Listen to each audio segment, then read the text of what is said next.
Pullur KKTM government college Malayalam വിഭാഗവും IQAC research കമ്മിറ്റിയും സംയുക്തമായി സംഘടിപ്പിക്കുന്ന കോഴ്സ് വർക്കിന്റെ 10ാം ദിവസത്തിലേക്ക് എല്ലാവർക്കും സ്വാഗതം. നമ്മുടെ പ്രിയപ്പെട്ട പ്രിൻസിപ്പൽ ബിന്ദു ശർമിള മാം, വകുപ്പ് അധ്യക്ഷ ഉഷാകുമാരി ടീച്ചർ, മുഹമ്മദ് ബഷീർ സർ, പിന്നെ മറ്റു പ്രിയപ്പെട്ട ഗവേഷകരെ എല്ലാവരെയും നമ്മുടെ ക്ലാസ്സിലേക്ക് സ്വാഗതം ചെയ്യുന്നു. നമുക്ക് വേണ്ടി ഇന്ന് ക്ലാസ് നയിക്കുന്നത് കുസാറ്റിലെ അസിസ്റ്റന്റ് ലൈബ്രറിയനായ സുരേന്ദ്രൻ സാറാണ്. സാറിനെ പ്രത്യേകിച്ച് പരിചയപ്പെടുത്തേണ്ട കാര്യമില്ല, നമ്മൾ ഇന്നലെ സാറിന്റെ ക്ലാസ് കേട്ടതാണ്. അപ്പോൾ ഓപ്പൺ ആക്സസ് പബ്ലിക്കേഷൻ എന്ന വിഷയത്തിലാണ് സാറ് നമുക്ക് വേണ്ടി ക്ലാസ് നയിക്കുന്നത്. സാറിനെ ഈ ക്ലാസ്സിലേക്ക് സ്വാഗതം ചെയ്യുന്നു. ഡയറക്റ്റ് ക്ലാസ്സിലേക്ക് കടക്കാമെന്ന് വിശ്വസിക്കുന്നു. ഓക്കെ, കേൾക്കാമല്ലോ അല്ലേ? Okay, good morning. Good morning. Good morning sir. So ഞാൻ ജസ്റ്റ് ഒന്ന് എൻ്റെ PPT ഒന്ന് ട്രൈ ചെയ്യട്ടെ.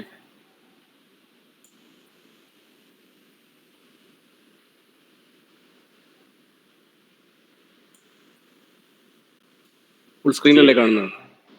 ഫുൾ സ്ക്രീനാണ് സർ. ഓക്കെ.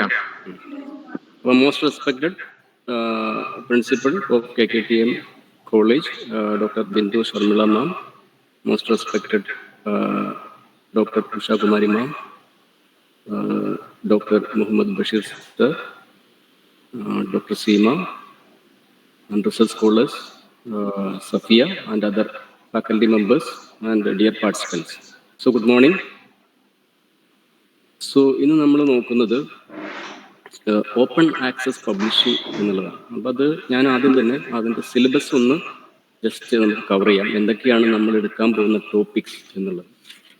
അപ്പോൾ ഫസ്റ്റ് നമുക്ക് ആ സിലബസിൻ്റെ അകത്തുള്ളത് open access publications and initiatives. അതിൽ Sherpa, Romeo, online resources to check publisher, copyright and self archiving policies, software tools to identify predatory publications developed by STPU,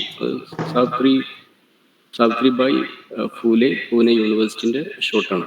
journal finder, journal suggestion tools, പിന്നെ JNE ഒരു tool, Elsevier journal finder, Springer journal suggester. ഇത്രയാണ് നമുക്ക് ആ സിലബസിൻ്റെ അകത്തുള്ളത്. ഇതിൽ നമ്മൾ എന്തൊക്കെയാണ് നമുക്ക് പോയിന്റ്സ് ആയിട്ട് പറയാനുള്ള പോയിന്റ്സ് ആണ് ഞാൻ ഈ പറയുന്നത്. നമുക്കിപ്പോൾ ഇന്നലെ നമ്മൾ പഠിച്ചതിൻ്റെ അടിസ്ഥാനത്തിൽ നമുക്കറിയാം, നമുക്ക് ജേണൽസിന് ടോട്ടൽ നമ്പർ ഓഫ് ജേണൽസിന് നമുക്ക് 5 ആയിട്ട് തിരിക്കാം. അപ്പോൾ ഒന്നാമത്തെ category UGC CARE approved journals, 2 Scopus indexed journals, 3 Web of science indexed journals, 4 not indexed but predatory അല്ല, പക്ഷെ അല്ലെങ്കിൽ നാളെ അങ്ങോട്ട് കയറാം. പിന്നെ 5ാമത്തെ കാറ്റഗറി ഫേക്ക് ജേണൽസ്.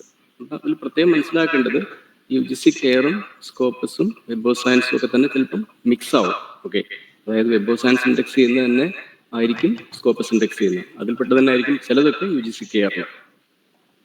ഇനി എന്താണ് ആക്സസ് എന്നുകൊണ്ട് നമ്മൾ ഉദ്ദേശിക്കുന്നത്? ജേണലിലേക്കുള്ള സ്കോളർലി മെറ്റീരിയലിലേക്കുള്ള പ്രവേശനം, അല്ലെങ്കിൽ അത് കിട്ടുന്നത്, അതെടുക്കാനുള്ള ആ ഒരു നമുക്കുള്ള പെർമിഷൻസ്, അല്ലെങ്കിൽ എന്തൊക്കെ സാഹചര്യങ്ങളാണുള്ളത്. അപ്പോൾ അതിൽ നമുക്ക് പ്രത്യേകിച്ച് നമുക്ക് പറയാനുള്ള ഒരു കാര്യം എന്ന് പറഞ്ഞത്, നിങ്ങൾ മനസ്സിലാക്കേണ്ടത് മെജോറിറ്റി ഈ സ്കോളർലി ലിറ്ററേച്ചറും സബ്സ്ക്രൈബ്ഡ് ആക്സസ് ആണുള്ളത്, അല്ലെങ്കിൽ ക്ലോസ്ഡ് ആക്സസ് എന്ന് പറയും.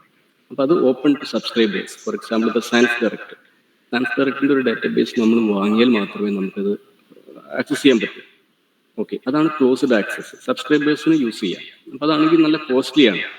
അപ്പോൾ അത് 2 തരത്തിൽ അവർ ആക്സസ് കൊടുക്കും. യൂസർ നെയിം പാസ്വേഡ് വെച്ചിട്ട് നമുക്ക് ആക്സസ് ചെയ്യാം, അല്ലെങ്കിൽ നമ്മളൊരു ക്യാമ്പസിലെത്തുമ്പം IP എനേബിൾഡ്, അവിടെ യൂസർ നെയിം പാസ്വേഡ് വേണ്ട, ആ ക്യാമ്പസിലെ IP ഇന്ന് നമുക്ക് നേരിട്ട് IP ആയതുകൊണ്ട് IP ഡാറ്റാബേസുമായിട്ട് അവർ ലിങ്ക് ചെയ്തുകൊണ്ട് ആ IP നെറ്റ് എടുക്കുമ്പോൾ നമുക്ക് കിട്ടും.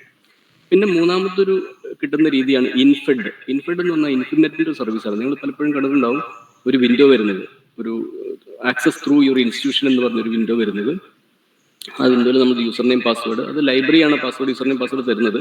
പക്ഷേ ഈ സർവീസ് മാനേജ് ചെയ്യുന്ന ഇൻഫിനെറ്റ് എന്ന് പറയുന്നത് നമ്മുടെ ഒരു ഹയർ അതോറിറ്റിയാണ്. അതായത് ഈ UGCയുടെ അണ്ടറിലുള്ള നമ്മുടെ, പിന്നെ നമുക്ക് സോഫ്റ്റ്വെയറുകളും അതുപോലെ തന്നെ നമുക്ക് ഇലക്ട്രോണിക് റിസോഴ്സുകളൊക്കെ തരുന്ന ഇന്ത്യയിലെ ഏറ്റവും വലിയ ഏജൻസി. പിന്നെ ഓപ്പൺ ആക്സസ് എന്ന് പറഞ്ഞാൽ അതിൻ്റെ ഒരു meaning open to all. Scholarly literature എല്ലാവർക്കും തന്നെ ലഭ്യമാവുക. അപ്പോൾ അതിൽ നമ്മൾ പ്രധാനമായിട്ട് മനസ്സിലാക്കേണ്ട ഒരു റീസൺ എന്താണ് ഈ OA ഇനീഷ്യേറ്റീവിന്റെ പിന്നിലുള്ള റീസൺ. അത് ഒന്നാമത്തെ റീസൺ നമുക്ക് മനസ്സിലായി. പ്രൊമിനന്റ് ജേർണൽസ് എല്ലാം തന്നെ സബ്സ്ക്രൈബ്ഡ് ആക്സസ് ആണ് കൊടുക്കുന്നത് അധികവും. പിന്നെ സബ്സ്ക്രിപ്ഷൻ കോസ്റ്റ് വളരെയധികം കൂടുതലാണ്. ഞാൻ ഇന്നലെ പറഞ്ഞു IEEE ഡാറ്റാബേസിന്റെ വില 50 ലക്ഷം. സാൻസ്റ്റാർക്കും അതെ, സ്കോപ്പസും അതെ. അതെങ്കിൽ എല്ലാ ഡാറ്റാബേസുകളും ഒരു 20 ലക്ഷം മുതൽ 50 ലക്ഷം വരെ അതിന്റെ മുകളിലേക്കാണ്. അപ്പോൾ ഒരു സിംഗിൾ ആർട്ടിക്കിളിന്റെ കോസ്റ്റ് എന്ന് പറഞ്ഞാൽ തന്നെ 3000-4000 വരും. നിങ്ങൾ കണ്ടിട്ടുണ്ടാവും പർച്ചേസ് എന്നുള്ളൊരു ഓപ്ഷൻ കണ്ടിട്ടുണ്ടാവും. അപ്പോൾ അവിടെ നോക്കിക്കഴിഞ്ഞാൽ ഒരു 4000 രൂപ ഒരു സിംഗിൾ ആർട്ടിക്കിളിന് വരുന്നുണ്ട്. പിന്നെ ഓപ്പൺ ആക്സസിന്റെ ജേർണൽസിന്റെ ഓപ്പൺ ആക്സസിൽ പബ്ലിഷ് ചെയ്യാനുള്ള പ്രൈസോ, ഒരു ആർട്ടിക്കിൾ നമ്മൾ പബ്ലിഷ് ചെയ്യാനുള്ള പ്രൈസാണ് ഞാൻ ഈ കാണിച്ചിരിക്കുന്നത്, $2200.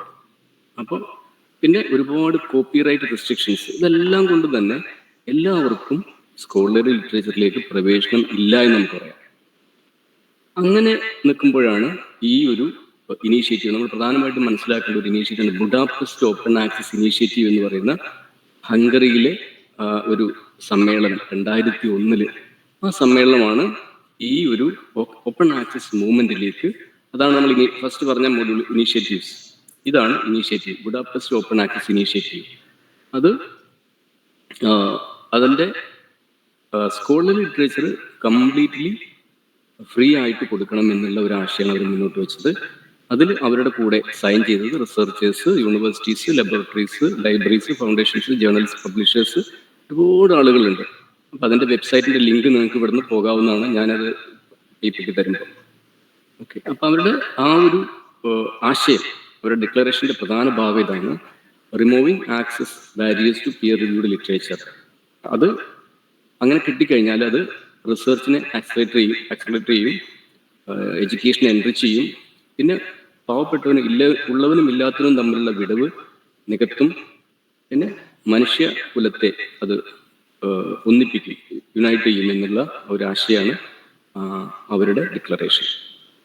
ഇനി അവരുടെ ഗോൾസ്, 2 ഗോൾസാണ് അവർക്കുള്ളത്. ഇത് അച്ചീവ് ചെയ്യാൻ, ഈ ഒരു ആശയം അച്ചീവ് ചെയ്യാൻ വേണ്ടി അവർ മുന്നോട്ട് വെച്ച 2 ഗോൾസ്.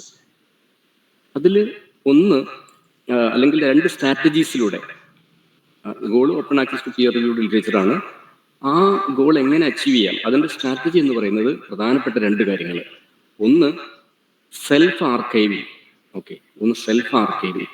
സെൽഫ് ആർക്കൈവിങ് എന്ന് പറഞ്ഞാൽ പബ്ലിഷ് ചെയ്ത ഒരു ആർട്ടിക്കിൾ, അതായത് സബ്സ്ക്രൈബ്ഡ് ജേർണലിൽ പബ്ലിഷ് ചെയ്ത ഒരു ആർട്ടിക്കിൾ നമ്മൾ നമ്മുടെ റെപ്പോസിറ്ററി, നമ്മുടെ വെബ്സൈറ്റിലൊക്കെ തന്നെ ആർക്കൈവ് ചെയ്ത് വെക്കുന്ന ഒരു രീതിക്കാണ് ഈ സെൽഫ് ആർക്കൈവിങ് എന്ന് പറയാം. അതിൽ പ്രത്യേകമായിട്ട് ഓർക്കേണ്ട ഒരു കാര്യം, അവിടെ ഗ്രീനിലെ ഞാൻ open archive initiative, green open access എന്ന് പറയുന്ന ഒരു കാര്യം ഇതാണ്. നമ്മൾ എവിടെയെങ്കിലും ഗ്രീൻ ഓപ്പൺ ആക്സസ് എന്ന് കേൾക്കുമ്പോൾ മനസ്സിലാക്കുക, നമ്മൾ ഒരു സബ്സ്ക്രൈബ്ഡ് ജേർണലിൽ പബ്ലിഷ് ചെയ്ത, ഓപ്പൺ ആക്സസ് അല്ലാത്ത ഒറിജിനൽ പബ്ലിഷ് ചെയ്ത ആ ഒരു മെറ്റീരിയൽ, ആ ഒരു ആർട്ടിക്കിൾ നമ്മൾ നമ്മുടെ വെബ്സൈറ്റിലോ നമ്മുടെ റെപ്പോസിറ്ററികളിലോ ആർക്കൈവ് ചെയ്ത് വെക്കുന്നതിനെയാണ് സെൽഫ് ആർക്കൈവിംഗ് എന്ന് പറയാം. സെൽഫ് ആർക്കൈവിങ്ങിലൂടെ ലോകത്തുള്ള എല്ലാ സയന്റിസ്റ്റുകളും സെൽഫ് ആർക്കൈവ് ചെയ്യുകയാണെങ്കിൽ നിങ്ങൾക്ക് ഒരുപാട് ആർട്ടിക്കിൾസ് കിട്ടുമെന്നാണ് അതിൻ്റെ പിന്നിലുള്ള ആശയം. 2ാമത്തെ സ്ട്രാറ്റജി എന്ന് പറയുന്നത് ഓപ്പൺ ആക്സസ് ജേർണൽസ് തുടങ്ങുക എന്നുള്ളത്. ഓപ്പൺ ആക്സസ് ജേർണൽസ് തുടങ്ങാൻ ഈ 2 സ്ട്രാറ്റജിയാണ് അവർ മുന്നോട്ട് വെച്ചത്. ഇനി ഷെർപ്പ റോമിയോ എന്ന് പറഞ്ഞാൽ ഒരു ഓൺലൈൻ റിസോഴ്സാണ്. അതായത് ഇപ്പം നമ്മൾ സെൽഫ് ആർക്കൈവിനെ പറ്റി പറഞ്ഞല്ലോ, ഒരു ജേണല് അത് എല്ലാവരും നമുക്കറിയാം, ഒരു ജേണൽ വർക്ക് ചെയ്യുന്നത് ഒരു ബിസിനസ് മോഡലിലാണ്. അവരത് ആ ഒരു എമറാൾഡ് ആണെങ്കിലും സേജ് ആണെങ്കിലും അവർ ആ ഒരു ഡാറ്റാബേസ് യൂണിവേഴ്സിറ്റികൾക്കും ലൈബ്രറികൾക്കും കോളേജുകൾക്കൊക്കെ വിറ്റിട്ടാണ് അവരതിന്ന് ആ ഒരു മെയിൻറ്റെയിൻ ചെയ്യുന്നത്. അപ്പം ഒരു ഓതർ ഒരു ആർട്ടിക്കിൾ പബ്ലിഷ് ചെയ്യുകയും അത് അപ്പം തന്നെ സെൽഫ് ആർക്കൈവ് ചെയ്യുകയും ചെയ്ത് കഴിഞ്ഞാൽ അവരുടെ ബിസിനസ് മോഡലിൽ സക്സസ് ആവില്ല, അത് നിലനിൽക്കില്ല. അപ്പോൾ അവരെന്ത് ചെയ്യും, ഈ സെൽഫ് ആർക്കൈവിങ് ഒരു പോളിസി വെക്കും. അതിന് മറ്റൊരു പേരാണ് എംബാർഗോ പീരീഡ്. നിങ്ങൾ കേട്ടിട്ടുണ്ടാകും എംബാർഗോ പീരീഡ്. എംബാർഗോ പീരീഡ് എന്ന് പറഞ്ഞാൽ എത്ര കാലം കഴിഞ്ഞാലാണ് നിങ്ങൾക്ക് സബ്സ്ക്രൈബ്ഡ് ജേണലിൽ പബ്ലിഷ് ചെയ്തിട്ടുള്ള ഒരു ആർട്ടിക്കിൾ നിങ്ങളുടെ സെൽഫ് ആർക്കൈവിങ് വെക്കാൻ പറ്റുക, അത് ഓപ്പൺ ടു ആൾ ആക്കി നിങ്ങൾക്ക് കൊടുക്കാൻ പറ്റുക എന്നുള്ളത് നോക്കാനുള്ള ഒരു റിസോഴ്സാണ് ഷെർപ്പ റോമിയോ. ഷെർപ്പ റോമിയോയിൽ പോയി കഴിഞ്ഞാൽ ഇപ്പം നിങ്ങളൊരു ജേണൽ പബ്ലിഷ് ചെയ്തു, ജേണൽ ഓഫ് എത്തിക്സ് അല്ലെങ്കിൽ ജേണൽ ഓഫ് എഡ്യൂക്കേഷൻ, അതിൻ്റെ അകത്ത് എപ്പോഴാണ് നിങ്ങൾക്ക് സെൽഫ് ആർക്കൈവിങ്ങിൻ്റെ എംബാർഗോ പീരീഡ് കഴിയുന്നത്? അതായത് 6 മാസം കഴിഞ്ഞാൽ നിങ്ങൾക്ക് നിങ്ങളുടെ ആർട്ടിക്കിൾ നിങ്ങളുടെ ആർക്കൈവിൽ വെക്കാവുന്നതാണ്, അല്ലെങ്കിൽ സെൽഫ് ആർക്കൈവിൽ ഇൻസ്റ്റിറ്റ്യൂഷൻ റെപ്പോസിറ്ററി. അപ്പം ഈ വാക്കുകളൊക്കെ ഒന്ന് മനസ്സിലാക്കുക. Open repositories, institution repositories, digital library, ഇതൊക്കെ തന്നെ ഇതിന്റെ ഭാഗമായിട്ട് ഡെവലപ്പ് ചെയ്ത് വന്നതാണ്. ഇതിൻ്റെയൊക്കെ പിന്നിൽ ഒരുപാട് സോഫ്റ്റ്വെയറുകൾ, ഫ്രീ ആയിട്ട് കൊടുക്കുന്ന സോഫ്റ്റ്വെയർ ഡെവലപ്പ് ചെയ്തു ലോകത്തെമ്പാടും. അതിലൊരു സോഫ്റ്റ്വെയർ ആണ് MIT ഡെവലപ്പ് ചെയ്ത ഡി സ്പേസ് എന്നുള്ളൊരു സോഫ്റ്റ്വെയർ. അതുപോലെ പ്രിൻസ്, പിന്നെ ഫെഡോറ കോമൺസ്, ഇതൊക്കെ ഇത്തരം പർപ്പസിന് വേണ്ടിയിട്ടുള്ള സോഫ്റ്റ്വെയറുകളാണ്. അങ്ങനെ ആ ഒരു ഡി സ്പേസ് ഉപയോഗിച്ചുകൊണ്ട് നമ്മുടെ ഇൻഫിനെറ്റ് ഉണ്ടാക്കിയിട്ടുള്ള ഒരു IR നമുക്ക് ഇവിടെ ക്ലിക്ക് ചെയ്താൽ കാണാൻ പറ്റും. IR ഇൻഫിനെറ്റ്, അണ്ടർലൈൻ ചെയ്ത് ക്ലിക്കബിൾ ലിങ്ക് ആണ്, നമുക്ക് അങ്ങോട്ട് പോകാൻ പറ്റും. പിന്നെ ശോധഗംഗ, അതും വർക്ക് ചെയ്യുന്ന ഡി സ്പേസ് എന്ന് പറഞ്ഞ സോഫ്റ്റ്വെയറിലാണ്, ഓപ്പൺ ആക്സസ് ആണല്ലോ. അപ്പോൾ പിന്നെ ഒരു ഉദാഹരണം പറയാനുള്ളത് SSRN, social science research network എന്ന് പറയുന്ന ഒരു ആർക്കൈവിംഗ് സൈറ്റാണ്. അത് സോഷ്യൽ സയൻസിന്റെ പ്രിന്റുകളും അതുപോലെ തന്നെ മെറ്റീരിയലൊക്കെ ആക്സസ്, അത് എൽസ്വിയറിന്റെ കയ്യിലാണ് ഇപ്പോൾ അതുള്ളത്. അതിലേക്കുള്ള ലിങ്കും ഞാൻ കൊടുത്തിട്ടുണ്ട്. പിന്നെ ഇപ്പം ഈ sherpa Romeo self archiving policies of journals, അതാണ് അതിന് മനസ്സിലാക്കുന്നത്. അതായത് എത്ര കാലം കഴിഞ്ഞാലാണ് നമുക്ക് അനുവദിക്കപ്പെട്ടിട്ടുള്ളത് നമ്മുടെ സെൽഫ് ആർക്കൈവിംഗ്. ഇതാണ് ആ ഷെർപ്പ റോമിയോന്റെ സൈറ്റ്. ഇവിടെ നമുക്ക് ഓരോ ജേണലും പേര് അടിച്ചു നോക്കാം, അല്ലെങ്കിൽ ഒരു പബ്ലിഷറുടെ പേര് അടിച്ചു നോക്കാം. അപ്പൊ ഞാൻ നമുക്ക് കാണാം. ഇനി ഈ ഒരു topic, software tools to identify predatory publications by SPPU ഞാൻ പറഞ്ഞു, സാവിത്രിബായി ഫൂലെ, പൂനെ യൂണിവേഴ്സിറ്റി. പക്ഷെ ഇങ്ങനെ ഒരു പെർട്ടിക്കുലർ സോഫ്റ്റ്വെയർ നമുക്ക് അവിടെ എവിടെയും കാണാനില്ല. ഞാൻ നോക്കിയിട്ട് കണ്ടില്ല. മാത്രമല്ല, ഞാൻ ഇന്ത്യയിൽ ഒരു എക്സ്പെർട്ടിനോട് ചോദിച്ചു ഒരു സോഫ്റ്റ്വെയറിനെ കുറിച്ച്. അപ്പൊ അദ്ദേഹം അറിയില്ല എന്നാ പറഞ്ഞത്. എനിക്കത് കണ്ടെത്താൻ പറ്റിയിട്ടില്ല. പക്ഷെ ഞാൻ മനസ്സിലാക്കുന്നത് ഈ പൂനെ യൂണിവേഴ്സിറ്റിയിലെ സെന്റർ ഫോർ പബ്ലിക്കേഷൻ എത്തിക്സ് എന്ന് പറയുന്ന, അല്ലെങ്കിൽ സെൽ ഫോർ ജേണൽ അനാലിസിസ് എന്ന് പറയുന്ന, അവരാണ് നമ്മുടെ UGC കെയറിന്റെ ഈ ഒരു രൂപകൽപ്പന ചെയ്തത്. മാത്രമല്ല, പണ്ട് നമുക്കറിയാം ഒരു PDF ഫയലായിരുന്നു, ഒരു 10,000 ജേണൽസിന്റെ അപ്രൂവ്ഡ് ജേണൽസിന്റെ ലിസ്റ്റായിരുന്നു. ആ ലിസ്റ്റ് എല്ലാം അവർ പരിശോധിച്ച് അതിന്ന് പ്രിഡേറ്ററി ജേണൽസിനെ കഴിയാവുന്നതും ഒഴിവാക്കിയിട്ട് ഇപ്പം നമ്മൾ കാണുന്ന ഒരു 1500 ജേണൽസിനെ ആക്കി മാറ്റിയത് ഈ SPPU ആണ്. അപ്പൊ ആ ഒരു സെലക്ഷൻ പ്രോസസ് അവർ ചെയ്ത കാര്യം നമുക്ക് വേണമെങ്കിൽ മെൻഷൻ ചെയ്യാം. ഓക്കെ, അതാണ് അതിലുള്ളത്. അപ്പം പിന്നെ അതിൽ നമുക്ക് എടുത്തു പറയേണ്ട ഒരു വ്യക്തി എന്ന് പറയുന്നത് ഭൂഷൺ പഡ്വർദ്ധനാണ്. അപ്പൊ അദ്ദേഹം ഫോർമർ UGC വൈസ് ചെയർമാനാണ്. അദ്ദേഹത്തിന്റെ ഒരു എഫേർട്ടിലാണ് ഈ എല്ലാ കാര്യങ്ങളും, ആ UGC കെയർ ലിസ്റ്റും ഈ പ്രിഡേറ്ററി ജേണൽസിനെതിരെയുള്ള ഇന്ത്യൻ ഫൈറ്റ് തുടങ്ങിയത്. അപ്പൊ അതിന്റെ മുൻപന്തിയിൽ നിൽക്കുന്ന ആളെന്ന് പറയുന്നത് ജെഫ്രി ബീലാണ്. അദ്ദേഹത്തിന്റെ ബീലാണ് ആ പ്രിഡേറ്ററി ജേണൽസിന്റെ കുറിച്ചുള്ള ആദ്യ അറിവ് നൽകുന്നതും ആ ടേം കോയിൻ ചെയ്തതൊക്കെ അദ്ദേഹമാണ്. ഇനി ഇപ്പൊ ബീൽസിന്റെ ലിസ്റ്റും നമുക്കിവിടെ കാണാൻ പറ്റും, നമുക്ക് അവിടെ ക്ലിക്ക് ചെയ്ത് കാണാൻ പറ്റും ജെഫ്രി ബീൽ. ഈ journal finder, journal suggestion tools, ഇതെന്തൊക്കെയാണ്? അതായത് നമ്മളൊരു ടോപ്പിക്ക് നമ്മുടെ കയ്യിലുണ്ട്, അപ്രോപ്രിയേറ്റ് ജേണൽ ഏതാണെന്ന് നമുക്കറിയില്ല. അപ്പൊ നമ്മളൊരു ഡാറ്റാബേസിന്റെ അകത്ത് ചെന്നിട്ട് ജേണൽ ഫൈൻഡർ എന്ന് പറയുന്ന ഒരു പിന്നെ നമ്മുടെ ഒരു എന്താ പറയുക, സെർച്ച് ബോക്സിൽ നമ്മുടെ ടോപ്പിക്കോ ടൈറ്റിലോ അബ്സ്ട്രാക്റ്റോ കൊടുക്കുകയാണെങ്കിൽ ആ ജേണലിന്റെ സോഫ്റ്റ്വെയർ അല്ലെങ്കിൽ ആ ജേണൽ ഡാറ്റാബേസ് നമുക്കൊരു അപ്രോപ്രിയേറ്റ് ജേണൽ, ഒന്നിലധികം അപ്രോപ്രിയേറ്റ് ജേണൽസ് കാണിച്ചു തരുന്ന ഒരു സർവീസാണ് ജേണൽ ഫൈൻഡർ. അത് 2 തരത്തിലുണ്ട്. ഒന്ന് ജനറൽ ആയിട്ടുള്ള, അതായത് പല പബ്ലിഷേഴ്സിന്റെയും ജേണൽസ് നമുക്ക് കാണിച്ചു തരുന്ന ഒരു വിഭാഗം. രണ്ടാമത് ഒരു പർട്ടിക്കുലർ ജേണലിന്റെ അകത്തുള്ളത്, അത് അവരുടെ ജേണൽ മാത്രം. ഇപ്പൊ എൽസ്ഫിയറിന്റെ ഡാറ്റാബേസിൽ നമ്മൾ സെർച്ച് ചെയ്യുകയാണെങ്കിൽ എൽസ്ഫിയർ ജേണൽസ് മാത്രമേ നമുക്ക് കാണിച്ചു തരൂ. ഓക്കെ, 2 തരത്തില്.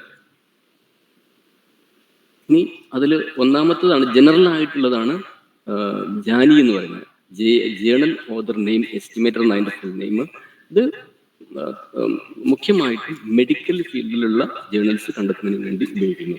അപ്പൊ അവർ പ്രത്യേകം പറഞ്ഞിട്ടുണ്ട്, അവർ ഡേറ്റ എടുക്കുന്നത് മെഡ്ലൈൻ എന്ന് പറയുന്ന മെഡിക്കൽ ഡാറ്റാബേസ് ആണ്, മെഡിക്കൽ അബ്സ്ട്രാക്ഷൻ ഡാറ്റാബേസ് ആണ് മെഡ്ലൈൻ.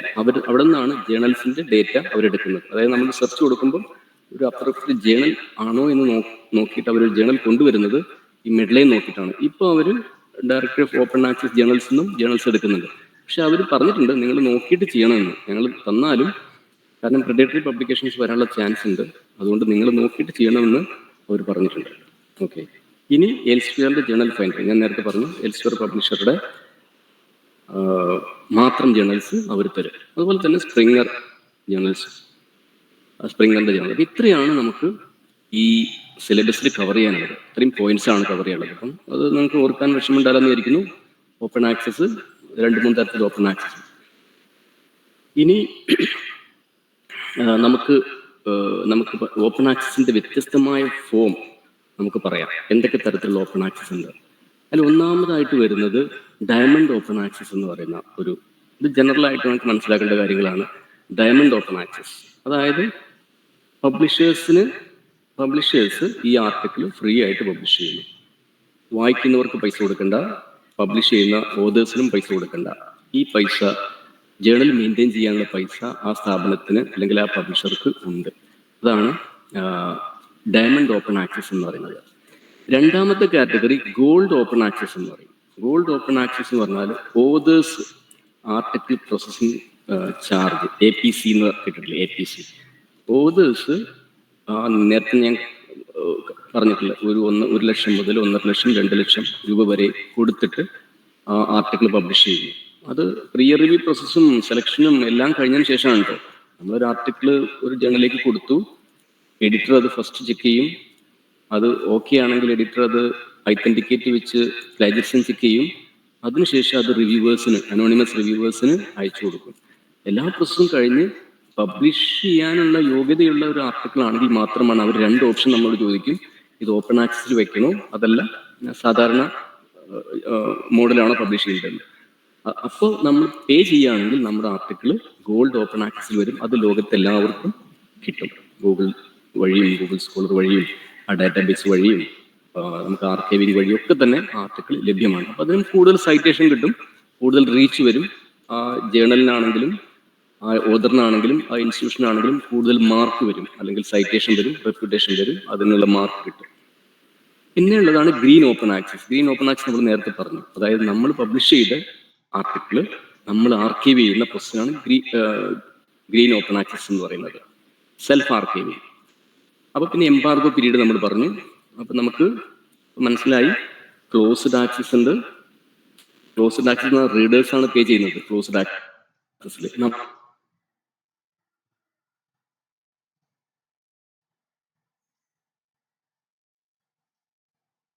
ഡയമണ്ട് ഓപ്പൺ ആക്സസിൽ ആരും പേ ചെയ്യുന്നില്ല. ഈ ബ്ലാക്ക് ഓപ്പൺ ആക്സസ് ഉണ്ട്. ബ്ലാക്ക് ഓപ്പൺ ആക്സസ് എന്ന ഇല്ലീഗൽ ആക്സസ് ആണ്. ഞാൻ പേര് പറയുന്നില്ല, ഏതെങ്കിലും സബ്സ്ക്രൈബ്ഡ് ക്ലോസ്ഡ് ആക്സസ് നിന്ന് എടുത്തിട്ട് നമ്മൾ ഇല്ലീഗലായിട്ട് കൊടുക്കുന്നതാണ് ബ്ലാക്ക് ഓപ്പൺ ആക്സസ്. ജസ്റ്റ് ഒന്ന് മനസ്സിലാക്കാൻ വേണ്ടി മാത്രം. ഇനി മലയാള പച്ച ഇപ്പൊ ഈ പറഞ്ഞതിൽ നിന്ന് ഏത് കാറ്റഗറിയിൽ വരും?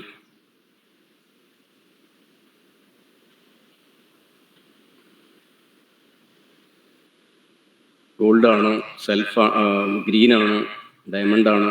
ഏതിൽ വരും മലയാള പച്ച?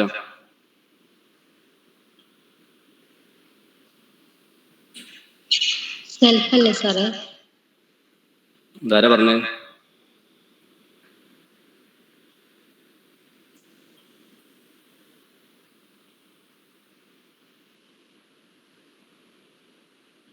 വേറെ എന്തെങ്കിലും ഉത്തരം ഉണ്ടോ?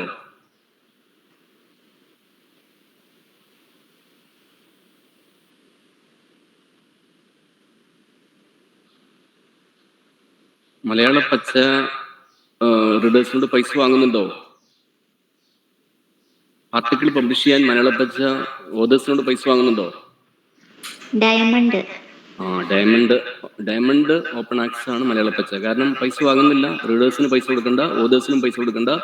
ഈ മലയാള പച്ച പബ്ലിഷ് ചെയ്യാനുള്ള പൈസ അല്ലെങ്കിൽ മെയിൻറ്റെയിൻ ചെയ്യാനുള്ള പൈസ കോളേജോ അല്ലെങ്കിൽ അതിന്റെ എഡിറ്റേഴ്സോ എല്ലാവരും തന്നെ വഹിക്കുന്നതുകൊണ്ടാണ്. അപ്പൊ അതാണ് ഡയമണ്ട് ഓപ്പൺ ആക്സസിന്റെ പ്രത്യേകത. ഓക്കെ, ഇനി നിങ്ങൾ മസ്റ്റായിട്ട് വിസിറ്റ് ചെയ്യേണ്ട കുറച്ച് വെബ് പേജസ്. അതിലൊന്ന് UGC കെയർ വെബ് പേജ്. അതിൻ്റെ അകത്ത് റിസോഴ്സസ് എന്ന് പറയുന്നൊരു സെക്ഷൻ ഉണ്ട്. ആ സെക്ഷനിൽ നിങ്ങൾക്ക് കുറേ പിന്നെ മെറ്റീരിയൽസും അവരുണ്ടാക്കിയ വീഡിയോസും ജേർണൽസിൻ്റെ പ്രിഡേറ്ററി ജേർണൽസിനെ കുറിച്ചുള്ള ഒരുപാട് ലേഖനങ്ങളൊക്കെ കിട്ടും. അതുപോലെ തന്നെ മസ്റ്റായിട്ടും വായിക്കേണ്ട ഒരു പുസ്തകം, നമ്മുടെ ഈ സിലബസിൻ്റെ ഏറ്റവും താഴെ ഫസ്റ്റായിട്ട് കൊടുത്തിരിക്കുന്ന പുസ്തകമാണിത്, philosophy of science by Alexander Bird. ഈ പുസ്തകം എല്ലാ ലൈബ്രറിയിലും വാങ്ങി വെക്കണം. അതുപോലെ തന്നെ കഴിയാവുന്നൊരു അത് പേഴ്സണൽ കോപ്പിയും വാങ്ങാം. ഓക്കെ, ഇനി ഞാൻ നെക്സ്റ്റ് എൻ്റെ വേറൊരു ഇതിലേക്ക് പോവുകയാണ്. എന്താ പറയുക, നമുക്ക് ഇന്ത്യയിലും കേരളത്തിലൊക്കെ പബ്ലിഷ് ചെയ്യുന്ന ആർട്ടിക്കിൾസിനെ കുറിച്ചുള്ള ചെറിയൊരു അറിവ്. അപ്പൊ ഇത് സ്കോപ്പസ് എന്ന് പറയുന്ന ഒരു ഡാറ്റാബേസ് നമ്മൾ ഇന്നലെ പരിചയപ്പെട്ടു. സ്കോപ്പസ് ഒരു ഇൻഡെക്സിങ് ഡാറ്റാബേസ് ആണ്.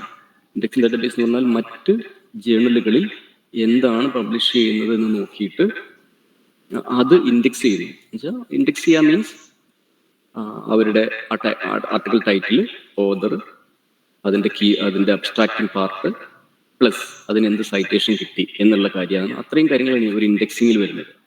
സ്കോപ്പസ് ഒരു ജേണൽ ഇൻഡെക്സ് ചെയ്യുക എന്നുള്ളത് ആ ജേണലിന് ക്രെഡിറ്റ് ആണ്.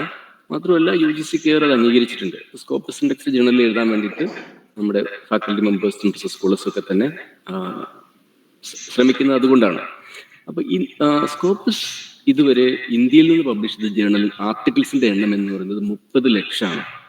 ഈ 30 ലക്ഷത്തില് ഏത് ഫീൽഡായിരിക്കും ഏറ്റവും കൂടുതൽ പബ്ലിഷ് ചെയ്തിട്ടുണ്ടാവുക? നിങ്ങൾക്ക് എന്തെങ്കിലും ഒരു ഐഡിയ ഉണ്ടോ? ഇത് നോക്കിയിട്ട്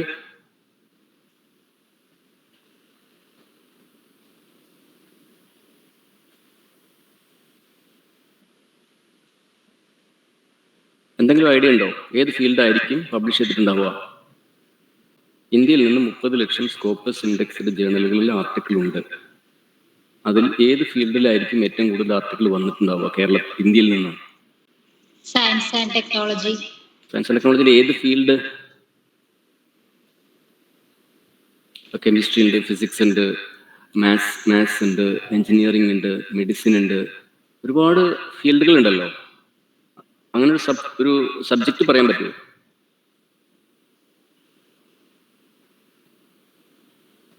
ഡിഫിക്കൽട്ടാണ് അല്ലേ? ഓക്കെ, അപ്പൊ നമുക്ക് നോക്കാം.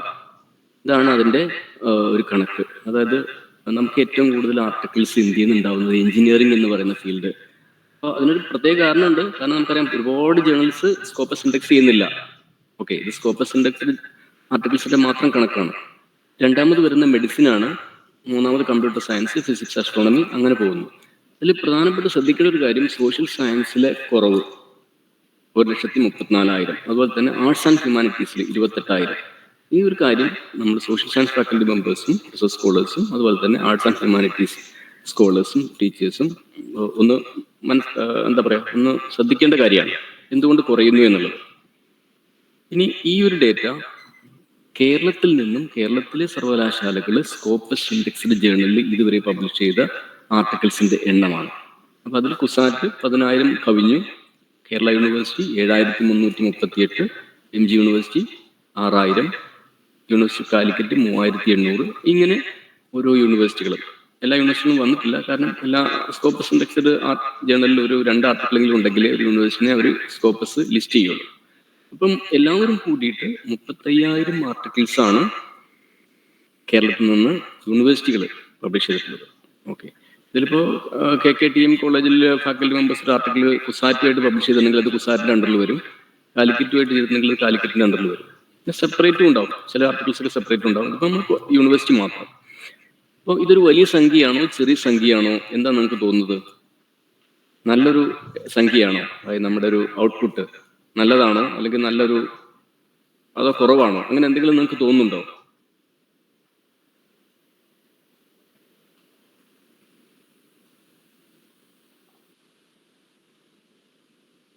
ഒരഭിപ്രായമില്ല. ഓക്കെ, ഞാനൊരു വേറൊരു ഡേറ്റ കാണിക്കാം.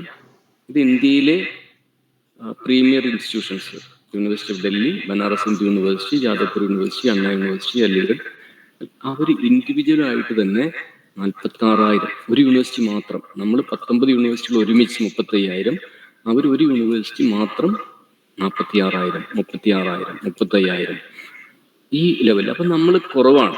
നമ്മുടെ സംസ്ഥാനത്ത് ഇപ്പം മാത്രമാണ് കുറച്ച് publication activity Scopus indexed journals ഒക്കെ തിരഞ്ഞു കണ്ടുപിടിച്ച് അതിൽ ഒരു പബ്ലിക്കേഷൻ ആക്ടിവിറ്റി വളരെ വളരെ കുറവാണ് എന്ന് നമുക്ക് മനസ്സിലാക്കാം. കാരണം 30 ലക്ഷം ആർട്ടിക്കിൾസിൽ 35,000 നമ്മുടെ യൂണിവേഴ്സിറ്റികൾ ആകെ കോൺട്രിബ്യൂട്ട് ചെയ്തത്. കോളേജുകളിലേക്ക് വന്നു കഴിഞ്ഞാൽ നമുക്ക് അതിലും കുറവായിരിക്കും.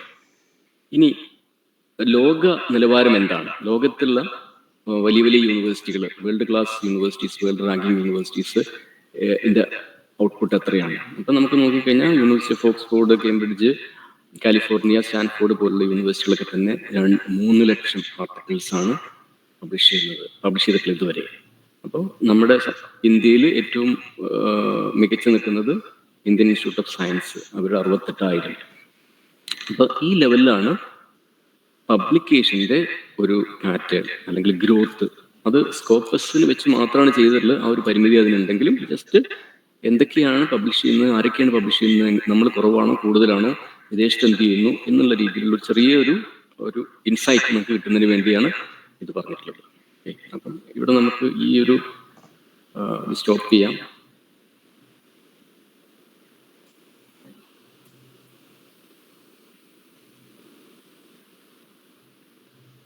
ഈ പറഞ്ഞതിൽ എന്തെങ്കിലും നമുക്ക് സംശയങ്ങളുണ്ടോ? ഇപ്പൊ ഈ പറഞ്ഞതിൽ എന്തെങ്കിലും സംശയങ്ങളുണ്ടോ?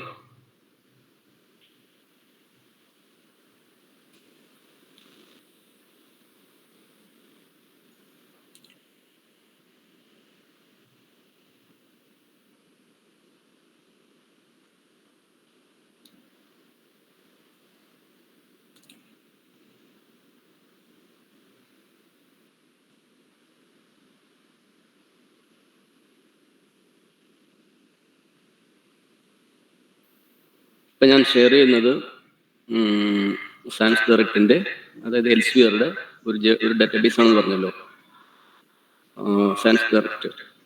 ഓക്കെ, ഇന്റർനെറ്റ് ഓഫ് തിങ്സ് എന്ന് പറയുന്നൊരു കീവേഡ് ഞാൻ ഇവിടെ കൊടുത്തു. അപ്പോൾ വരുന്ന റിസൾട്ട് നമുക്ക് നോക്കാം. First result open access.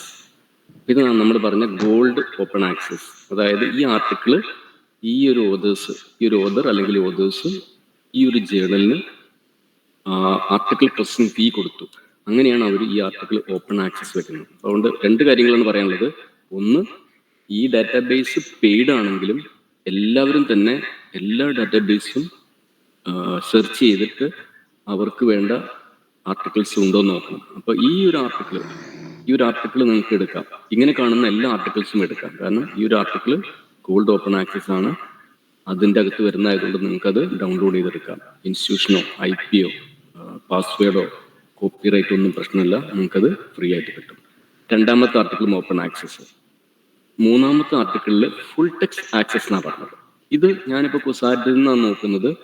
CUSAT subscribe ചെയ്തുകൊണ്ട് മാത്രമാണ് ഈ ഒരു ആർട്ടിക്കിൾ നമുക്കിവിടെ കാണാൻ പറ്റുന്നത്. അപ്പം ഇങ്ങനെ കാണുന്ന അവസ്ഥയിൽ നമുക്ക് മനസ്സിലാക്കാം, നമ്മൾ സബ്സ്ക്രൈബ് ചെയ്തുകൊണ്ട് ഇതൊരു ഓപ്പൺ ആക്സസ് അല്ല. അതായത് പുറത്തുനിന്ന് നോക്കുന്ന ഒരാൾക്ക്, ഈ കുസാറ്റിൻ്റെ IP ന്ന് പുറത്തേക്ക് പോയിട്ട് നോക്കുന്ന ഒരാൾക്ക് ഈ ആർട്ടിക്കിൾ ഫുൾ ടെക്സ്റ്റ് ആക്സസ് എന്ന് വരില്ല. ഓക്കെ, വീണ്ടും ഓപ്പൺ ആക്സസ് വന്നു, ഫുൾ ടെക്സ്റ്റ് ആക്സസ് വന്നു, ഓപ്പൺ ആക്സസ് വന്നു. ചിലത് ഓപ്പൺ ആക്സസിനും ഉണ്ടാവില്ല, ഫുൾ ടെക്സ്റ്റ് ആക്സസിനും ഉണ്ടാവില്ല. അത് നമ്മൾ സബ്സ്ക്രൈബ് ചെയ്യാത്ത ഒരു പർട്ടിക്കുലർ ജേണലാണ്. ഒരു ഡാറ്റാബേസ് വാങ്ങിയാലും എല്ലാ ജേണൽസും ഉണ്ടാവണമെന്നില്ല. ഓക്കെ, ഒരു ഡാറ്റാബേസിന്റെ ഫുൾ പ്രൈസ് എന്ന് പറയുന്നത് ഹ്യൂജ് പ്രൈസാണ്. അപ്പം മിക്കവാറും എല്ലാവരും സെലക്ട് ചെയ്തിട്ട് 100 ജേണൽസ് 50 ജേണൽസ് അങ്ങനെയാണ് സാധാരണ യൂണിവേഴ്സിറ്റികളൊക്കെ വാങ്ങാറുള്ളത്. ഇനി ഇതൊന്ന്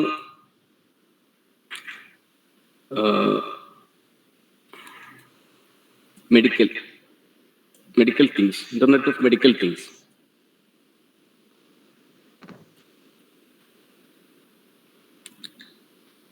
അപ്പോൾ open access, full text access ഇതുപോലെ നമുക്ക് കാണാൻ പറ്റും. ഇനി ഒരു പർട്ടിക്കുലർ ഒരു ജേണലിൻ്റെ, ഫോർ എക്സാമ്പിൾ, ഇപ്പോൾ ഈ ജേണൽ ഇവിടെ ക്ലിക്ക് ചെയ്തു, ഈ ജേണലിൻ്റെ അവിടെ നമ്മൾ ക്ലിക്ക് ചെയ്തു, ഈ ജേണലിൻ്റെ അകത്തേക്ക് പോകാം. അപ്പോൾ അവിടെ ചെന്നുമ്പോൾ കാണും ഓപ്പൺ ആക്സസ്. അപ്പോൾ ഈ ഒരു പർട്ടിക്കുലർ ജേണല് ഓപ്പൺ ആക്സസ് മാത്രമേ പബ്ലിഷ് ചെയ്യുന്നുള്ളൂ. അതായത് നമുക്ക് പണം കൊടുത്ത് പബ്ലിഷ് ചെയ്യാൻ മാത്രമേ പറ്റൂ ഇവിടെ ഓപ്പൺ ആക്സസ്. ഇനി നമ്മൾ പുറകോട്ട് പോയി വേറൊരു ജേണൽ നോക്കാം, journal of infection and public health. ഈ ഒരു ജേണല് വീണ്ടും ഓപ്പൺ ആക്സസ്.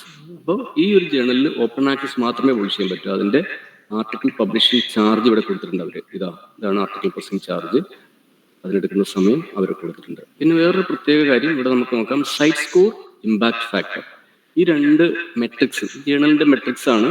ഇമ്പാക്ട് ഫാക്ടർ എന്ന് പറയുന്നത് ജേണലിന്റെ ഒരു മെട്രിക്സ് ആണ്. സൈറ്റ് സ്കോർ എന്ന് പറയുന്നത് ജേണലിന്റെ ഒരു മെട്രിക്സ് ആണ്.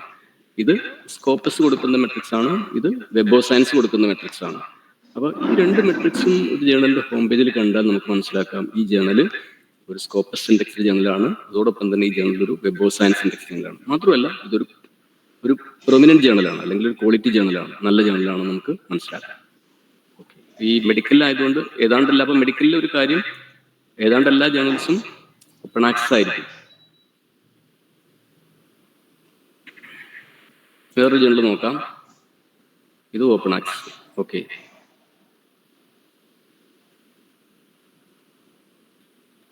Measurement sensors open access. ഇതിപ്പോൾ കണ്ടതെല്ലാം തന്നെ ഓപ്പൺ ആക്സസ് ആണ്. ഓക്കെ, ഇത് വേറൊരു ജേണൽ, എന്റർടൈൻമെന്റ് കമ്പ്യൂട്ടിംഗ്. ഇവിടെ നമുക്ക് ആ വാക്ക് മാറി സപ്പോർട്ട്സ് ഓപ്പൺ ആക്സസ് എന്നാണ് വന്നത്. അതിൻ്റെ അർത്ഥം എന്താ? ഈ ജേണലിൽ നമുക്ക് പണം കൊടുത്ത് പബ്ലിഷ് ചെയ്യാം, പണം കൊടുക്കാതെയും പബ്ലിഷ് ചെയ്യാം.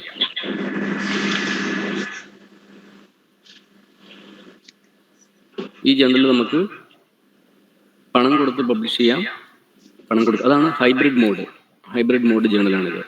അപ്പോൾ പണം APC കൊടുക്കുകയാണെങ്കിൽ നമുക്ക് ഇത്രയും കൊടുക്കണം. ഇല്ല, നമ്മൾ APC കൊടുക്കുന്നില്ലെങ്കിൽ നമ്മുടെ ആർട്ടിക്കിൾ സബ്സ്ക്രൈബേഴ്സിന് മാത്രം ലഭ്യമാകും. മാത്രമല്ല, ഇവിടെ സൈറ്റ് സ്കോർ പറഞ്ഞിട്ടുണ്ട്, ഇമ്പാക്ട് ഫാക്ടറും പറഞ്ഞിട്ടുണ്ട്. രണ്ടും കണ്ടു കഴിഞ്ഞാൽ അതിൻ്റെ അർത്ഥം ഇതൊരു ക്വാളിറ്റി ജേണലാണ്. ഇതാണ് open access, gold open access. നമുക്ക് gold open access articles subscribed അല്ലെങ്കിൽ പെയ്ഡ് ഡാറ്റാബേസിന് എങ്ങനെ എടുക്കാം എന്നുള്ളതാണ് നമ്മളിവിടെ കാണിച്ചത്, ഓപ്പൺ ആക്സസ്. അപ്പൊ ഇതെല്ലാം തന്നെ കൂടുതലും ഈ ഒരു ഓപ്പൺ ആക്സസ് കൊടുക്കുന്നത് അല്ലെങ്കിൽ ആ ഒരു മോഡൽ നമ്മൾ പബ്ലിഷ് ചെയ്യാൻ നമുക്ക് പറ്റുന്നത് ഫണ്ടിങ് ഏജൻസീസ് അല്ലെങ്കിൽ യൂണിവേഴ്സിറ്റീസ് ഗ്രാൻഡ് തരുന്നുണ്ട്, അതിനുള്ള പൈസ. പിന്നെ ചില ഓതേഴ്സൊക്കെ തന്നെ ഷെയർ ചെയ്തിട്ട് എടുക്കാറുണ്ട്. അപ്പം എന്താണ് അതിൻ്റെ ഒരു ബെനിഫിറ്റ് എന്ന് പറഞ്ഞാൽ അത് കൂടുതൽ സൈറ്റേഷൻ ലഭിക്കുന്നു ഓപ്പൺ ആയതുകൊണ്ട്. ഓക്കെ, അപ്പൊ ഇത് എല്ലാ എന്താ പറയാ, എല്ലാ ഡാറ്റാബേസിലും നിങ്ങൾക്ക് ഇതുപോലത്തെ ആർട്ടിക്കിൾ കാണാൻ പറ്റും. ഇപ്പൊ IEEE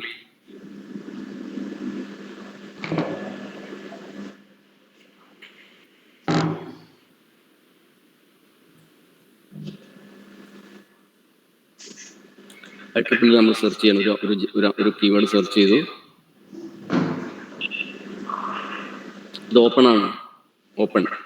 ഒന്നുകിൽ ഇവിടെ നമുക്ക് ഒരു ഓപ്ഷൻ കൂടി ഉണ്ട്, ഓപ്പൺ ആക്സസ് ഓൺലി എന്ന് പറയുന്നൊരു ഓപ്ഷൻ ഉണ്ട്. ഇപ്പോൾ നമുക്ക് യൂസർ നെയിം പാസ്വേഡ് ഇല്ല, നമുക്ക് ആക്സസ് ഇല്ല, നമ്മൾ പൈസ കൊടുത്തിട്ടില്ല, അങ്ങനെ ഓപ്പൺ ആക്സസ് ഓൺലി എന്നൊരു ഓപ്ഷൻ കൊടുത്തു കഴിഞ്ഞാൽ നമുക്ക് ആ ഒരു ഡാറ്റാബേസിൽ ഓപ്പൺ ആക്സസ് ആർട്ടിക്കിൾസ് മാത്രം കിട്ടും. ഓപ്പൺ എന്നുള്ള ഓപ്പൺ ആക്സസ് അതിൻ്റെ സിമ്പിളാണത്, നമുക്ക് ഡൗൺലോഡ് ചെയ്തെടുക്കാം. അതാണ് open access, gold open access, green open access. ഇനി നമ്മൾ ഇൻസ്റ്റിറ്റ്യൂഷൻ റെപ്പോസിറ്ററീസ്,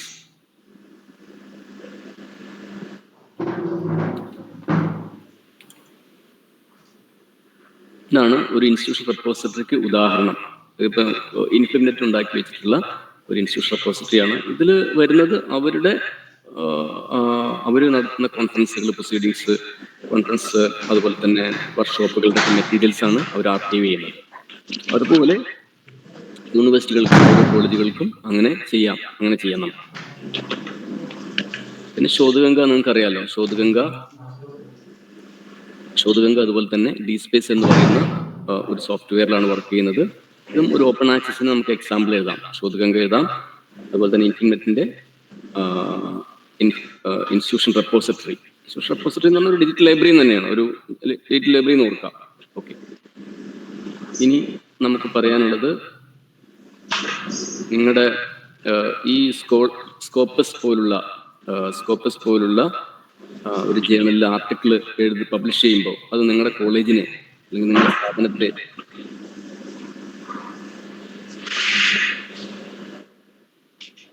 നിർമ്മലന്റെ ഒരു mic,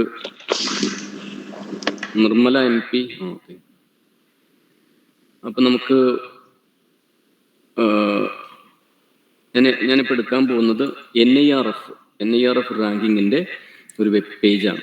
NIRF ranking colleges 2023 college ranking. അതിൽ നമുക്ക് ഒരുപാട് പാരാമീറ്റേഴ്സ് അവർ തരുന്നുണ്ട്. അതിൽ ഇവിടെ കാണുന്ന TLR, teaching learning resources, RPC. ഈ RPC എന്ന് പറയുന്ന റിസർച്ച് ആൻഡ് പബ്ലിക്കേഷൻ, അതാണ് RPC. ഈ ഒരു മാർക്ക് വരുന്നത് നിങ്ങൾക്ക് എത്ര papers Scopus indexed, web of science indexed ജേർണലുകളിലുണ്ട് എന്നുള്ളതിൻ്റെ അടിസ്ഥാനമാക്കിയാണ്. നിങ്ങളുടെ citation, number of citation, number of papers. അപ്പം പേപ്പേഴ്സും സൈറ്റേഷനും കൂടുതലുള്ള കോളേജുകൾക്ക് ഈ ഒരു പാരാമീറ്ററിന് കൂടുതൽ മാർക്ക് കിട്ടും. നമ്മുടെ കേരളത്തിലെ കോളേജുകൾ നോക്കിക്കഴിഞ്ഞാൽ ആലപ്പുഴ, ഇപ്പം ബിഷപ്പ് മൂർ കോളേജ് നമുക്ക് നോക്കാം. ഇവിടെ അവർക്ക് RPCയിൽ 56 മാർക്ക് കിട്ടിയിട്ടുണ്ട്. Okay, 56 mark. മഹാരാജാസ് കോളേജിന് RPCയിൽ 28 മാർക്കാണ് കിട്ടിയത്. പക്ഷേ TLRും അതുപോലെ തന്നെ ഗ്രാജുവേറ്റ് ഔട്ട്കം ഒക്കെ അവർക്ക് കൂടുതലാണ്. പക്ഷേ ഇവർക്ക് TLRൽ കുറവാണെങ്കിലും ഈ കൂടുതൽ പേപ്പേഴ്സും കൂടെ സൈറ്റേഷനും ഉള്ളതുകൊണ്ട് അവർക്ക് ഇവിടെ കൂടുതൽ മാർക്ക് കിട്ടും. അപ്പോൾ ഇത് നമ്മുടെ റാങ്കിങ്ങിനെ ഇൻഫ്ലുവൻസ് ചെയ്യുന്നു നമുക്ക് ഒറ്റ നോട്ടത്തിൽ തന്നെ മനസ്സിലാക്കാൻ പറ്റും. SB കോളേജ് ചങ്ങനാശ്ശേരി 70 മാർക്ക് അവർക്ക് ആ ഒരു ഏരിയയിൽ കിട്ടിയിട്ടുണ്ട്. SH college 34 mark. ഇതുപോലെ നമുക്ക് ഇത് നിങ്ങൾ എഴുതുന്ന ആർട്ടിക്കിൾസ്, സ്കോളർലി ജേണലിൽ അല്ലെങ്കിൽ സ്കോപ്പസ് ഇൻഡെക്സ്ഡ് ജേണലിൽ എഴുതുന്ന ആർട്ടിക്കിൾസിന് നിങ്ങൾക്ക് കിട്ടുന്ന ആ ഒരു സൈറ്റേഷൻ, ആർട്ടിക്കിളിന്റെ എണ്ണം പ്ലസ് സൈറ്റേഷന്റെ എണ്ണം നിങ്ങളുടെ റാങ്കിങ്ങിൽ റിഫ്ലക്റ്റ് ചെയ്യുന്നു എന്നുള്ളതാണ് ഞാൻ കാണിച്ചത്. ഓക്കെ, ഇനി നമുക്ക് കാണിക്കാനുള്ളത് ഞാൻ നേരത്തെ പറഞ്ഞ UGCയുടെ റിസോഴ്സസ് പേജ്.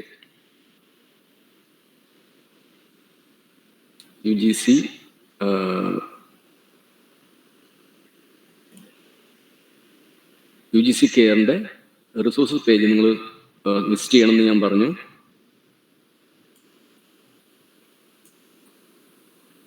കുറച്ച് സ്ലോ ആണ്. ഓക്കെ, ഇതാണ് UGC കെയറിന്റെ. അപ്പോൾ ഇവിടെ റിസോഴ്സസ് എന്നുള്ള പേജ് ഉണ്ട്. റിസോഴ്സസ് ഇവിടെ ക്ലിക്ക് ചെയ്ത് കഴിയുമ്പം നമുക്കിവിടെ ഇതുമായിട്ട് ബന്ധപ്പെട്ട ധാരാളം മെറ്റീരിയൽസ്, ബുക്സ് എല്ലാം തന്നെ ലഭ്യമാണ്. ബുക്സ്, പ്രസന്റേഷൻ, ഇനീഷ്യേറ്റീവ്, ബ്ലോഗ് എല്ലാം തന്നെ ഇവിടെ. അതുപോലെ തന്നെ ഞാൻ നേരത്തെ പറഞ്ഞ ഭൂഷൺ പട്വർദ്ധൻ സാർ എഴുതിയിട്ടുള്ള ആർട്ടിക്കിൾസ്, കൊടുത്ത ഇന്റർവ്യൂ, പ്രിഡേറ്ററി ജേർണലിസ്റ്റിനെ കുറിച്ചും റിസർച്ച് എത്തിക്സിനെ കുറിച്ചും എല്ലാം തന്നെ വളരെ ഉപകാരപ്രദമായ റിസോഴ്സസ് ഈ നമ്മുടെ UGC കെയർ വെബ്സൈറ്റിന്റെ റിസോഴ്സസ് എന്ന് പറയുന്ന ഈ സെക്ഷനിൽ അവൈലബിൾ ആണ്. ഓക്കെ, അതാണ് അതിനെക്കുറിച്ച് പറയാനുള്ളത്. ഇനി നമുക്ക് ബീൽസിന്റെ ലിസ്റ്റ് നോക്കാം. ബീൽസിന്റെ ലിസ്റ്റ് ഇത് നമ്മൾ നേരത്തെ പറഞ്ഞ പോലെ 2016 തന്നെ സ്റ്റോപ്പ് ചെയ്തു. ഇതിപ്പോ ഒരു മിറർ സൈറ്റോ എന്തോ ആണ്, ആരോ ആർക്കൈവ് ചെയ്ത് വെച്ചൊരു സൈറ്റാണ്. പക്ഷേ ഈ ലിസ്റ്റിൽ ഇതൊക്കെ തന്നെ പ്രിഡേറ്ററി ജേർണൽസ് ആണ്. കണ്ടോ, ഈ കാണുന്ന എല്ലാം തന്നെ പ്രിഡേറ്ററി ജേർണൽസ് ആണ്. ഞാൻ നിങ്ങൾക്കൊരു ജേർണൽ കാണിക്കാം. ഈ ഒരു ജേർണൽ കാണിക്കാം. ഇത് കണ്ടോ, ഇന്റർനാഷണൽ ജേർണൽ ഓഫ്. ഈ ഒരു ജേർണല് പ്രിഡേറ്ററി ലിസ്റ്റിൽ ഉണ്ടോ എന്ന് നോക്കാം. നമുക്ക് ഇതിൻ്റെ ഒരു പേര് കോപ്പി ചെയ്തിട്ട് നമുക്ക് ബീൽസിന്റെ അവിടെ പോയി നോക്കാം. ജസ്റ്റ് കോപ്പി ചെയ്ത്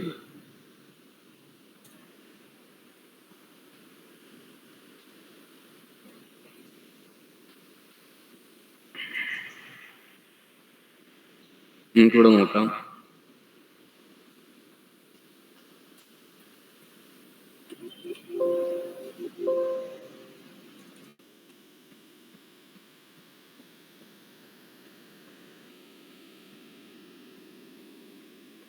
ഞാൻ ഇന്നലെ കണ്ടു, ആ ജേർണൽ ഇവിടെ കണ്ടു.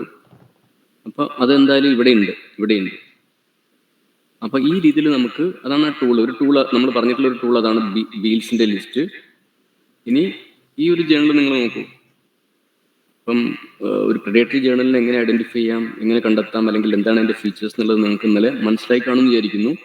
അവർ നിരവധി അൺറിലേറ്റഡ് സബ്ജക്ട്സ് ഒരുമിച്ച് പബ്ലിഷ് ചെയ്യും. പബ്ലിഷിന് പൈസ വാങ്ങും. പിയർ റിവ്യൂ പ്രോസസ് ഇല്ല, വളരെ പെട്ടെന്ന് പബ്ലിഷ് ചെയ്യും. പിന്നെ ഫാൾസ് ആയിട്ട് ഒരുപാട് ക്ലെയിംസ്. പിന്നെ പ്രത്യേകിച്ചും വേറൊരു കാര്യം മനസ്സിലാക്കേണ്ടത്, നമ്മുടെ റെപ്യൂട്ടഡ് ജേർണൽസ് എല്ലാം തന്നെ ആർട്ടിക്കിൾ സ്വീകരിക്കുന്നത് ഓതർ പ്രൊഫൈലിലൂടെയാണ്. അതായത് നമ്മൾ ഒരു ജിമെയിൽ അറ്റാച്ച്മെന്റ് അല്ല, ഒരിക്കലും അവർ അംഗീകരിക്കില്ല ജിമെയിൽ അറ്റാച്ച്മെന്റ്. അങ്ങനെ ആർട്ടിക്കിൾ അയക്കാറില്ല. ഞാൻ പറഞ്ഞ നിങ്ങൾ കുറെ പേരൊക്കെ നല്ല ജേർണലിസ്റ്റിന് ജിമെയിൽ അറ്റാച്ച്മെന്റ് അതല്ല ഞാൻ പറയുന്നത്. പക്ഷേ നോർമലി ഈ പ്രിഡേറ്ററി ജേർണൽസ് ഇവരൊക്കെ തന്നെ ഒരു ജിമെയിൽ അറ്റാച്ച്മെന്റ് ആണ് വാങ്ങുന്നത്, പിയർ റിവ്യൂ പ്രോസസ് ഇല്ല. പിന്നെ ഇവരുടെ ഒരു ക്ലെയിം നിങ്ങൾക്ക് നോക്കിയാൽ നിങ്ങൾക്ക് മനസ്സിലാവും. ഇവിടെ ഇപ്പം ഒരു ആർട്ടിക്കിള്, ഒരു ജേർണല് ഇവരിവിടെ പറയാണ് ഇവർക്ക് ഇമ്പാക്ട് ഫാക്ടർ 8.536 ഉണ്ട് എന്ന് പറയുന്നത്. ഓക്കെ, മാത്രമല്ല വേറൊരു ക്ലെയിം ഇവർ പറയുന്നത്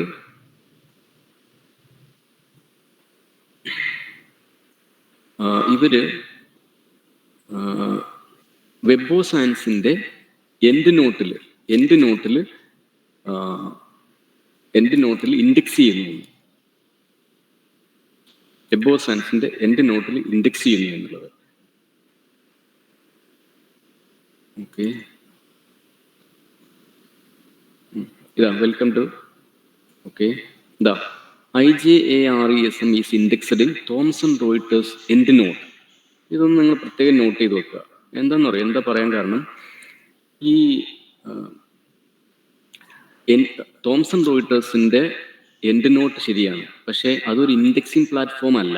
എൻഡ് നോട്ട് എന്ന് പറയുന്നത് ഒരു ഇൻഡെക്സിങ് പ്ലാറ്റ്ഫോം അല്ല, മറിച്ച് അതൊരു റെഫറൻസ് മാനേജ്മെന്റ് സിസ്റ്റം. നമുക്ക് ബിബ്ലിയോഗ്രഫി ഒക്കെ നിർമ്മിക്കാൻ വേണ്ടിയിട്ടും പെട്ടെന്ന് കോപ്പി പേസ്റ്റ് ചെയ്യാനും, ബിബ്ലിയോഗ്രഫി ഒരു MLA സ്റ്റൈലിൽ നിന്ന് ചിക്കാഗോ സ്റ്റൈലിലേക്ക് മാറ്റാൻ വേണ്ടിയിട്ടും, പിന്നെ ജനറേറ്റ് ചെയ്യാൻ, നമ്മൾ ടെക്സ്റ്റ് ചെയ്യുമ്പോൾ തന്നെ ജനറേറ്റ് ചെയ്യാനൊക്കെ വേണ്ടിയിട്ടുള്ള ഒരു സോഫ്റ്റ്വെയർ ആണ് എൻഡ് നോട്ട് എന്ന് പറയുന്നത്. അപ്പോൾ എൻഡ് നോട്ടിൽ ഞങ്ങൾ ഇൻഡെക്സ് ചെയ്യപ്പെട്ടിരിക്കുന്നു എന്ന് പറഞ്ഞിട്ട് അവർ, മാത്രമല്ല തോംസൺ റോയിട്ടേഴ്സ് എന്ന് പറഞ്ഞൊരു വാക്ക് അവർ ഉപയോഗിച്ചിട്ടുണ്ട്. ഇത് എന്തുകൊണ്ട് ഉപയോഗിക്കണം എന്ന് വെച്ചാൽ, നമ്മൾ മനസ്സിലാക്കേണ്ട ഒരു കാര്യം, ഈ തോംസൺ റോയിട്ടേഴ്സ് എന്ന് പറയുന്ന ഒരു പബ്ലിഷറുടെ പേരായിരുന്നു. അവരായിരുന്നു കുറേ കാലം ജേണലുകൾക്ക് ഇമ്പാക്ട് ഫാക്ടർ നൽകിയിരുന്നത്. ആദ്യം ഇത് ഇമ്പാക്ട് ഫാക്ടർ കണ്ടെത്തിയത് യൂജിൻ ഗാർഫീൽഡ് ആണ്. അദ്ദേഹം ISI എന്ന് പറഞ്ഞൊരു കമ്പനി ഉണ്ടാക്കി. ആ കമ്പനിയാണ് ISI ഇമ്പാക്ട് ഫാക്ടർ എന്ന് പറഞ്ഞ് കുറേ കാലം കൊടുത്തു. ഈ കമ്പനി യൂജിൻ ഗാർഫീൽഡ് തോംസൺ റോയിട്ടേഴ്സിന് വിറ്റു. പിന്നെ തോംസൺ റോയിട്ടേഴ്സ് ആയിരുന്നു കുറേ കാലം ഇമ്പാക്ട് ഫാക്ടർ. അപ്പോൾ തോംസൺ റോയിട്ടേഴ്സ് ഇമ്പാക്ട് ഫാക്ടർ നിങ്ങൾക്ക് കാണാൻ പറ്റും പല ഡോക്യുമെന്റിലും. ഇപ്പം പല യൂണിവേഴ്സിറ്റികളുടെയും അധ്യാപകരെ വിളിച്ചപ്പോൾ ഈ കോൾ ഫോർ ചെയ്ത നോട്ടിഫിക്കേഷൻ നോക്കിക്കഴിഞ്ഞാൽ അതിൻ്റെ അകത്തുണ്ടായിരുന്നു തോംസൺ റോയിട്ടേഴ്സ് ഇമ്പാക്ട് ഫാക്ടർ എത്രയാണെന്ന് ജേണലിന്.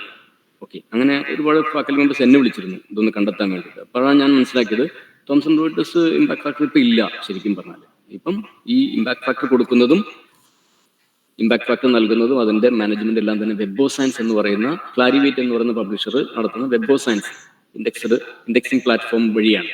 വെബ് ഓഫ് സയൻസ് അവരുടെ പ്ലാറ്റ്ഫോമിന്റെ പേര്, ക്ലാരിവേറ്റ് പബ്ലിഷറുടെ പേര്. അപ്പോൾ ഇത് എന്തുകൊണ്ടാണ് അവർ ഒരു സൈക്കോളജിക്കൽ ഒരു മനുഷ്യന്റെ മനസ്സിൽ ഇങ്ങനൊരു വാക്കുണ്ട്, ISI impact factor, Thomson Reuters impact factor എന്നൊക്കെ പറഞ്ഞിട്ട് നിൽക്കുന്നതിന് അവര് സൈക്കോളജിക്കലായിട്ട് ചെയ്യുന്നു എന്നാണ് എനിക്ക് തോന്നുന്നത്. ഓക്കെ, അപ്പോൾ അതാണ് അതിന്റെ കാര്യം. ഈ ഷെർപ്പ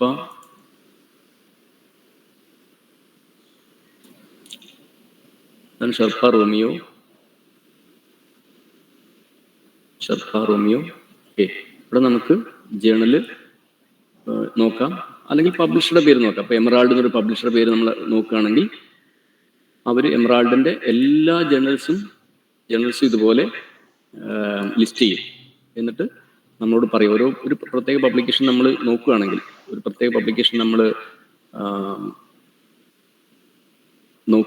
ആ പബ്ലിക്കേഷന്റെ എംബാർഗോ പീരീഡ്, ഫോർ എക്സാമ്പിൾ ഒരു ജേണൽ ഏതെങ്കിലും ക്ലിക്ക് ചെയ്ത് കഴിഞ്ഞാൽ അതിന്റെ പീരീഡ് ഇതുപോലെ കാണിക്കും. പബ്ലിഷ്ഡ് വേർഷൻ, ഇത് പൈസ വേണം, എനി വെബ്സൈറ്റ്, നൺ എന്നൊക്കെ പറഞ്ഞിട്ട് അവർ കാണിക്കും. അതായത് ഒരു പബ്ലിഷ്ഡ് വേർഷൻ എപ്പോഴാണ് നിങ്ങൾക്ക് നിങ്ങളുടെ റെപ്പോസിറ്ററിയിൽ സെൽഫ് ആർക്കൈവിന് വെക്കാൻ പറ്റുക എന്ന് മനസ്സിലാക്കാനുള്ള, അല്ലെങ്കിൽ അത് പബ്ലിഷേഴ്സും ഇവരും തമ്മിലുള്ള ഒരു എഗ്രിമെന്റ്. ഇവര് പബ്ലിഷേഴ്സ് ഷെർപ്പ റോമിയോക്ക് ആ വിവരം കൈമാറുന്നു, ഷെർപ്പ റോമിയോ ആ വിവരം ഡിസ്പ്ലേ ചെയ്യും. അതാണ് ഷെർപ്പ റോമിയോയുടെ റോള് എന്ന് പറയുന്നത്.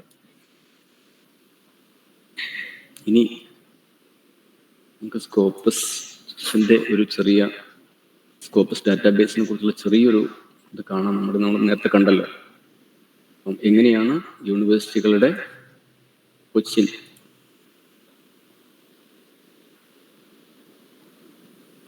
യൂണിവേഴ്സിറ്റിയെ കുറിച്ചുള്ള കൊച്ചിൻ യൂണിവേഴ്സിറ്റിയുടെ ഒരു ഡേറ്റ സ്കോപ്പസിൽ നിന്ന് നമുക്ക് എങ്ങനെയാണ് എടുക്കുന്നത്. ഇപ്പം നിങ്ങൾക്ക് NIRF റാങ്കിങ്ങിന് കൊടുക്കുന്ന സമയത്തും, അതുപോലെ തന്നെ ഇപ്പം നമ്മുടെ സ്റ്റേറ്റിൽ റാങ്കിങ്ങിന് കൊടുക്കുന്ന സമയത്തും എല്ലാവരും H-ഇൻഡെക്സും അതുപോലെ തന്നെ നമ്പർ ഓഫ് ആർട്ടിക്കിൾസും ചോദിക്കാറുണ്ട്. അപ്പോൾ ഇതാണ് നിങ്ങൾക്ക് ആർക്കെങ്കിലും അതുമായിട്ട് ബന്ധപ്പെട്ട് ഡേറ്റ എടുക്കേണ്ടി വരുമ്പോൾ നമ്മൾ നോക്കേണ്ട കാര്യം ഇതാണ്. ഇപ്പം 2020 ഡേറ്റ ആണെങ്കിൽ കുസാറ്റ്, ഇത് ഒറ്റ നോട്ടം നോക്കിക്കഴിഞ്ഞാൽ തന്നെ കുസാറ്റ് വർഷത്തിൽ ഒരു 800 ആർട്ടിക്കിൾ പബ്ലിഷ് ചെയ്യുന്നു എന്ന് മനസ്സിലാക്കാം. ഒരു വർഷത്തിൽ 800 ആർട്ടിക്കിൾ. 2022 853. 2022 ഡേറ്റ നമുക്ക് വേണം. 2022 അവിടെ ക്ലിക്ക് ചെയ്തു, നമ്മൾ ലിമിറ്റഡ് ടു എന്നൊരു ഓപ്ഷൻ കൊടുത്തു. പിന്നെ നമ്മൾ ഓൾ എന്നൊരു ഓപ്ഷനിൽ ക്ലിക്ക് ചെയ്തിട്ട് സൈറ്റേഷൻ ഓവർവ്യൂ ക്ലിക്ക് ചെയ്ത് കഴിയുമ്പോൾ നമുക്ക് 2022 853 ആർട്ടിക്കിൾ ഉണ്ട്, അതിന് ഇത്ര സൈറ്റേഷൻ കിട്ടി, അതിൻ്റെ എച്ച് ഇൻഡെക്സ് ഇത്രയാണ് എന്നുള്ള കാര്യം വളരെ എളുപ്പത്തിൽ നമുക്ക് എടുക്കാം. കാരണം IQAC കോർഡിനേറ്റേഴ്സും അതുപോലെ തന്നെ അവരൊക്കെ സാധാരണ വിളിക്കാറുള്ളൊരു കാര്യമാണിത്. ആർക്കെങ്കിലും അത് എങ്ങനെയാണ് എടുക്കുക എന്നുള്ളത് അത് വഴി മനസ്സിലാക്കാം.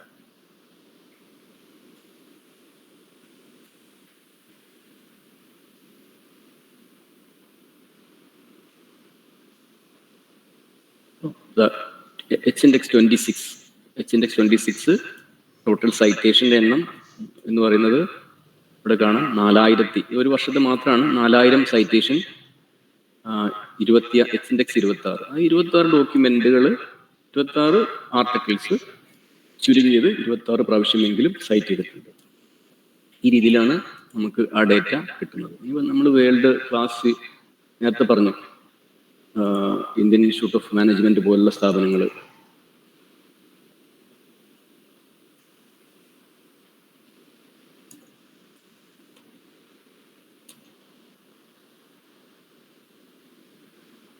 ഇന്ത്യൻ ഇൻസ്റ്റിറ്റ്യൂട്ട് ഓഫ് സയൻസ്,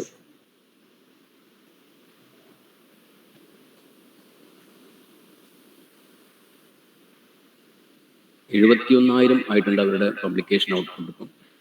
ഇപ്പം നമ്മൾ ജസ്റ്റ് നോക്കിക്കഴിഞ്ഞാൽ ഒരു വർഷത്തിൽ നമ്മളിപ്പോൾ നമ്മുടെ ടോപ്പ് യൂണിവേഴ്സിറ്റി 800 ഒരു വർഷത്തിൽ 3000 ആർട്ടിക്കിൾ പബ്ലിഷ് ചെയ്യുന്നു. ഒരു വർഷം അവർ 3000 ആർട്ടിക്കിൾ പബ്ലിഷ് ചെയ്യുന്നത് ഒരു വർഷത്തിൽ. ഇനി നമുക്ക് ആ വ്യത്യാസം മനസ്സിലായല്ലോ, പബ്ലിക്കേഷൻ ആക്ടിവിറ്റി എത്രമാത്രം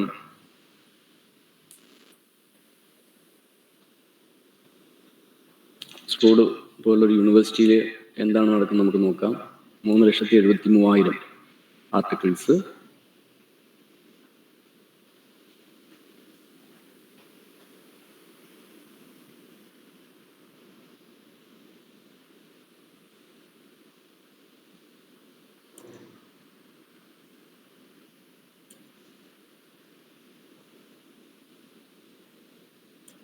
ഓക്കെ, അവിടെ ഒരു വർഷത്തിൽ എത്രയാണെന്ന് നോക്കും. 17,000, 18,000, 19,000. അതാണ് നമ്മളും അവരും തമ്മിലുള്ള വ്യത്യാസം. അപ്പൊ ഇതിൻ്റെ ഈ ഒരു ഓപ്പൺ ആക്സസ് മൂവ്മെന്റിൽ ഞാനിത് പറയാൻ കാരണം, അവർക്കെല്ലാം തന്നെ, ലോകത്തെ വലിയ വലിയ യൂണിവേഴ്സിറ്റികൾക്കെല്ലാം തന്നെ സ്കോളർലി ലിറ്ററേച്ചറിലേക്ക് ഈസി ആക്സസ് ഉണ്ട്, ഓപ്പൺ ആക്സസ് ഉണ്ട്.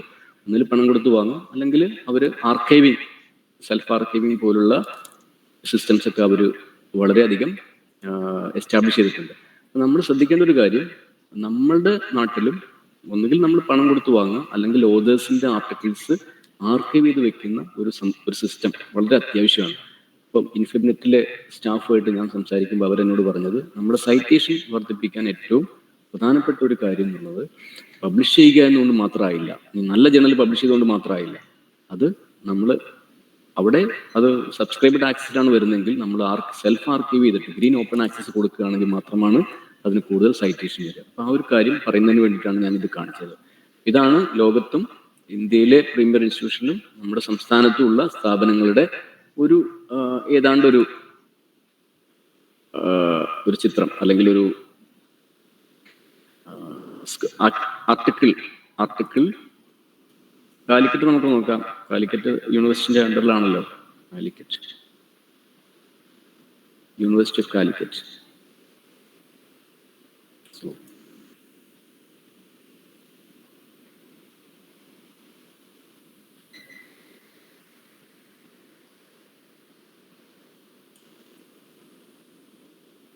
$6,216 ആർട്ടിക്കിൾസ്. വർഷം എത്രയുണ്ടെന്ന് നോക്കിയാൽ നമുക്ക് പെട്ടെന്ന് 676. അപ്പം ഇവിടെ നോക്കുകയാണെങ്കിൽ 2017, 2018 ഒക്കെ നോക്കുമ്പോൾ യൂണിവേഴ്സിറ്റി ഒരുപാട് ഇമ്പ്രൂവ് ചെയ്യുന്നുണ്ട്, നല്ലൊരു വളർച്ച യൂണിവേഴ്സിറ്റിക്ക് ഉണ്ട് എന്ന് കാണുന്നു. പിന്നെ ഇതാണ് സ്കോപ്പസിന്റെ ഒരു സ്ട്രക്ചറും കൂടി ഇത് മനസ്സിലാക്കാൻ വേണ്ടിയിട്ടാണ് ഇത് വരുന്നത് കേട്ടോ. ഇതാണ് ഒരു സ്കോപ്പസ് എന്താണ് ചെയ്യുന്നതെന്ന് അറിയാം. ഒരു സിംഗിൾ വിൻഡോ സെർച്ച് തന്നു നമുക്ക്, അതുപോലെ തന്നെ ആർട്ടിക്കിൾ തന്നു, ഓതേഴ്സ് തന്നു, ഇയർ തന്നു, അതിന്റെ ജേണൽ തന്നു, പിന്നെ സൈറ്റഡ് ബൈ തന്നു. ഇത്രയും വിവരങ്ങളാണ് സ്കോപ്പസ് പോലുള്ള ഒരു ഇൻഡെക്സിങ് ഡാറ്റാബേസ് നമുക്ക് തരുന്നത്. ഓക്കെ, ഇനി നമുക്ക് പറയാനുള്ള കാര്യം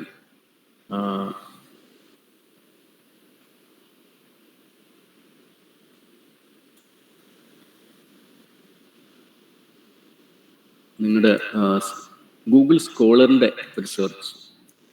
ഞാൻ നിങ്ങളുടെ മലയാള പച്ച അതുപോലെ തന്നെ മറ്റ് മലയാളം ജേർണൽസൊക്കെ തന്നെ സെർച്ച് ചെയ്തു. ഞാൻ സെർച്ച് ചെയ്തതിൻ്റെ ഒരു മലയാള പച്ച എന്ന് പറയുന്ന ഈ ഒരു കീവേഡ് ടൈപ്പ് ചെയ്തപ്പം എനിക്ക് കിട്ടിയ ആർട്ടിക്കിൾസ്, അതിൻ്റെ എണ്ണം നിങ്ങളൊന്ന് ശ്രദ്ധിക്കുക, 190. Okay, 190 articles. അപ്പം 190 ആർട്ടിക്കിൾസ് ഗൂഗിൾ സ്കോളർ ഇൻഡെക്സ് ചെയ്താണ്. ഗൂഗിൾ സ്കോളർ ഇൻഡെക്സ് ചെയ്യാണ്. മലയാള പച്ച എന്ന് ഇവിടെ ഉണ്ട്. ഇത് ഇത്രയും പോകുന്നുണ്ട്. അത് ആർക്കൈവ് ചെയ്ത് വെച്ചിരിക്കുന്ന ആ ഒരു സൈറ്റിൻ്റെ ലിങ്കാണിത്. ഓക്കെ, 190. ഇനി ഇതേ മലയാള പച്ച നമുക്ക് ഈ ഒരു വാക്ക് മലയാള പച്ച, പച്ച സെപ്പറേറ്റ്, അപ്പോൾ ഒരു 14 റിസൾട്ട് അവിടെ വരുന്നുണ്ട്. മലയാള പച്ച, പച്ച സെപ്പറേറ്റ് ആയിട്ട് വരുന്നു. അപ്പം ഇത് നേരത്തെ ഉള്ളതിലാണോ, എന്തുകൊണ്ടാണ് ഇങ്ങനെ വരുന്നത്? നമ്മൾ ആർക്കൈവ് ചെയ്ത് വെക്കുന്ന സമയത്ത് ഈ ഒരു മലയാള പച്ച എന്നുള്ള വാക്ക് രണ്ടായിട്ട് എഴുതിയതിൻ്റെ ഭാഗമായിട്ടായിരിക്കണം. ഇത്തരം കാര്യങ്ങൾ ആർക്കൈവ് ചെയ്യുന്ന സമയത്ത് ഇത് ചിലപ്പം മറ്റുള്ളവർ ചെയ്തായിരിക്കും കേട്ടോ. അത് ഒരുപക്ഷെ മറ്റുള്ളവർ, കാരണം ഈ ഒരു സൈറ്റ് വ്യത്യാസമുണ്ട് കണ്ടോ, ഇത് വേറെ ആരെങ്കിലും അവരുടെ കോളേജിൽ ആർക്കൈവ് ചെയ്ത് വെച്ചതായിരിക്കണം. ഓക്കെ, അതൊരു കാര്യം. രണ്ടാമത്തത്, നമ്മുടെ മലയാള പച്ച എന്ന് ഇംഗ്ലീഷിൽ ടൈപ്പ് ചെയ്താൽ എന്തെങ്കിലും വരുന്നുണ്ടോ നോക്കി. അപ്പോൾ ഒന്നും വരുന്നില്ല. ഇംഗ്ലീഷിൽ ടൈപ്പ് ചെയ്യുന്ന ഒരാൾക്ക് മലയാള പച്ചയെക്കുറിച്ച് ഒന്നും കിട്ടുന്നില്ല. ഇംഗ്ലീഷിലും കൂടി അതിൻ്റെ പേര് കൊടുക്കുകയാണെങ്കിൽ ഈ ഒരു ഡിസ്പ്ലേയിൽ മലയാള പച്ച ഇവിടെ വരും എന്നാണ് എൻ്റെ ഒരു ധാരണ. ഇനി വേറൊരു ജേണലാണല്ലോ ഇറയം. അപ്പോൾ നമുക്കൊരു സാറ് എടുത്തിരുന്നല്ലോ, അപ്പോൾ ആ ഒരു ജേണൽ ഞാൻ നോക്കി. ഇറയം എന്നുള്ള ഒരു കീവേഡ് കൊടുക്കുമ്പം 8 മലയാളത്തിൽ കൊടുക്കുമ്പോൾ, ഓക്കെ, 8 റിസൾട്ടാണ് വരുന്നത്. 8 റിസൾട്ട്. ഇനി ഇറയം ഇംഗ്ലീഷിൽ കൊടുത്താൽ ഇവിടെ 198 റിസൾട്ട് വരുന്നുണ്ട്. അതിൻ്റെ ലൊക്കേഷൻ 198. അപ്പം ഇറയം മലയാളത്തിൽ എന്തുകൊണ്ടായിരിക്കാം മലയാളത്തിൽ കൊടുക്കുമ്പോൾ 8 റിസൾട്ട് വരുന്നതെന്ന് നിങ്ങൾ, എനിക്ക് തോന്നുന്നത് ആ ഒരു വെബ് പേജിൽ ഇറയം എന്നുള്ള വാക്ക് മലയാളത്തിൽ ഉണ്ടാവണമെന്നില്ല. അതായത് ചിലപ്പോൾ മിക്കവാറും ജേർണൽസൊക്കെ തന്നെ ഒരു സ്ക്രീൻ, എന്താ പറയുക, പിക്ചർ, ഇമേജ് ആയിട്ടാണ് ഇടുന്നത്. ഇമേജിനെ ഗൂഗിൾ സ്കോളർ എടുക്കില്ല. മലയാള പച്ചയിൽ ഞാൻ നോക്കുമ്പം അവരവിടെ മലയാള പച്ച എന്ന് മലയാളത്തിൽ തന്നെ ഉണ്ട്. ഓക്കെ, മലയാളത്തിൽ എഴുതിയിട്ടുണ്ട്. അതുകൊണ്ടായിരിക്കണം.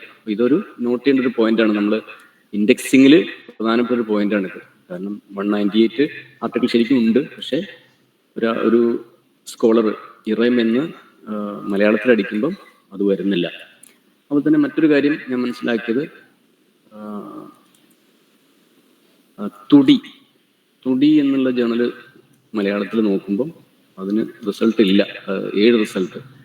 അത് ഈ സ്കോപ്പസ് ഇൻഡെക്സ് ചെയ്യുന്നില്ലേ, അല്ലെങ്കിൽ ഞാൻ നോക്കുന്നില്ല, തകരാറാണോ എന്ന് എനിക്കറിയില്ല. എന്തായാലും ആരെങ്കിലും ഇതുമായിട്ട് ബന്ധപ്പെട്ട ടീച്ചർ, എനിക്കറിയാം, ബന്ധപ്പെട്ട ഉണ്ടെങ്കിൽ ഒന്ന് ശ്രദ്ധിക്കുക ഈ ഒരു കാര്യം.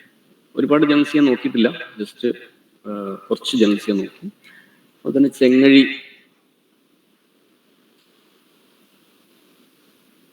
ഞാൻ നോക്കുമ്പോൾ അവർക്ക് 33 റിസൾട്ടാണ് മാത്രമേ കാണുന്നുള്ളൂ ചെങ്ങഴി. ഓക്കെ,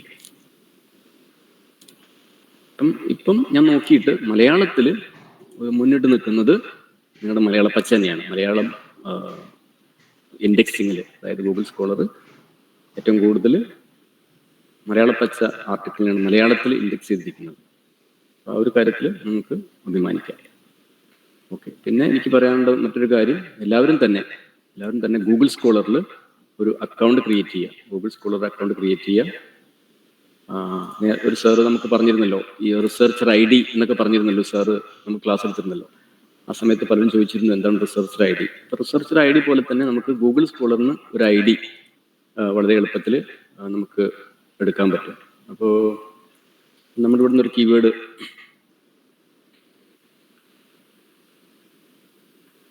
എന്തെങ്കിലും ഒരു കീവേഡ് നമ്മൾ ഗൂഗിൾ സ്കോളറിൽ കൊടുക്കുന്ന സമയത്ത് പേരുകളൊക്കെ നിങ്ങൾ നോക്കിക്കഴിഞ്ഞാൽ മിക്കവാറും ചില പേരുകളൊക്കെ അണ്ടർലൈൻ ചെയ്ത് കാണും. ഇതൊന്നും പേരിൽ അണ്ടർലൈൻ ചെയ്തിട്ടില്ല, അണ്ടർലൈൻ ചെയ്ത പേരുകൾ എന്ന് പറയുന്നത് അവർക്ക് ഒരു Google scholar profile, verified Google scholar profile ഉണ്ട് എന്നുള്ളതാണ്. ഇവിടെ നോക്കിക്കഴിഞ്ഞാൽ നമുക്കിനി Google scholar profile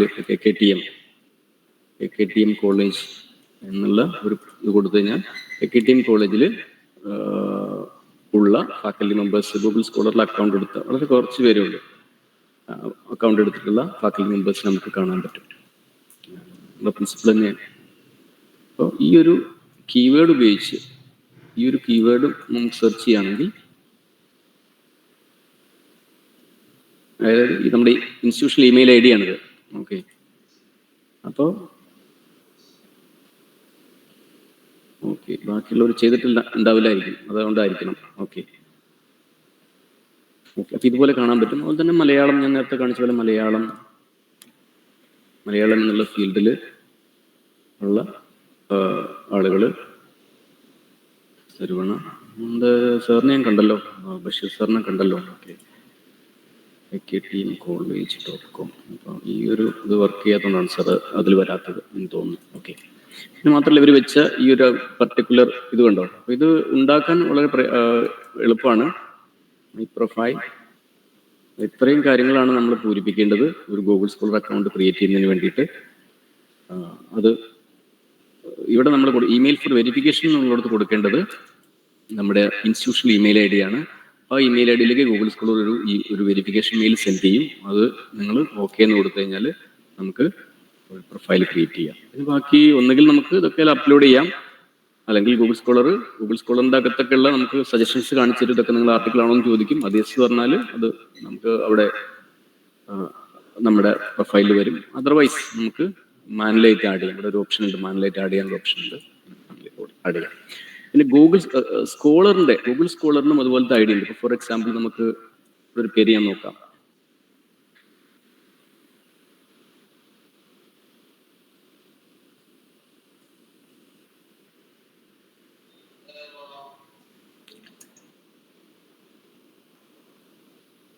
സ്കോളറിന്റെ 2020 Nobel prize winner Jennifer Doudna.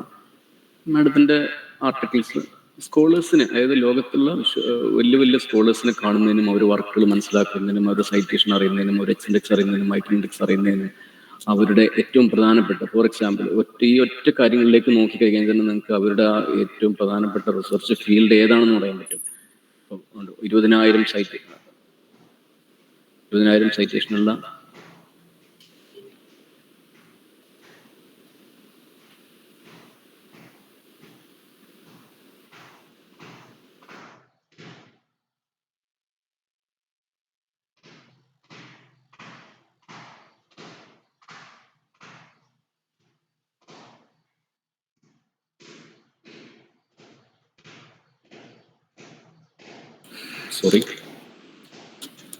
അപ്പം അങ്ങനെ ക്രിയേറ്റ് ചെയ്യാം. അപ്പോൾ ഞാൻ കാണിച്ചത് ജെന്നിഫർ ഡൗഡ്ന മാഡത്തിൻ്റെ.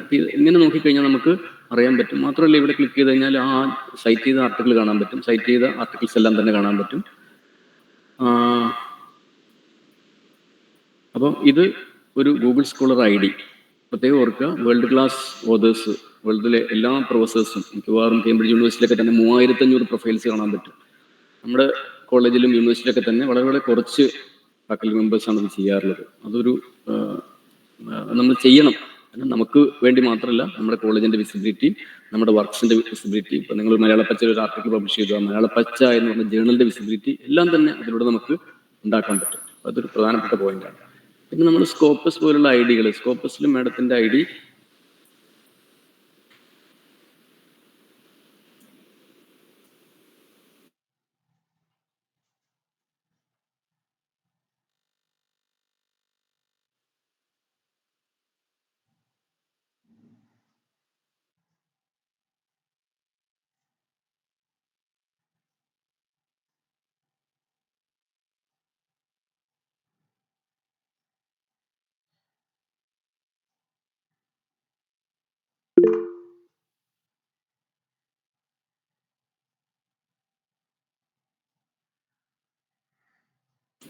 Okay, very sorry. അപ്പോൾ ഈ സ്കോളറിൻ്റെ നമുക്ക് ഇവിടെ നോക്കാൻ പറ്റും. Jennifer Doudna,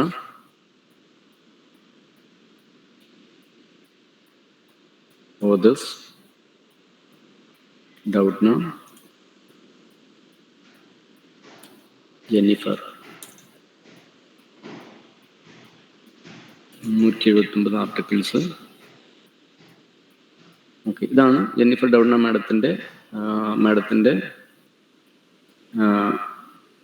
Scopus I D നേരത്തെ നമ്മൾ കണ്ടു. മാഡത്തിന് ഇവിടെ 1,31,000 സൈറ്റേഷൻസ് ഉണ്ട്, 154 H ഇൻഡെക്സ് ഉണ്ട്.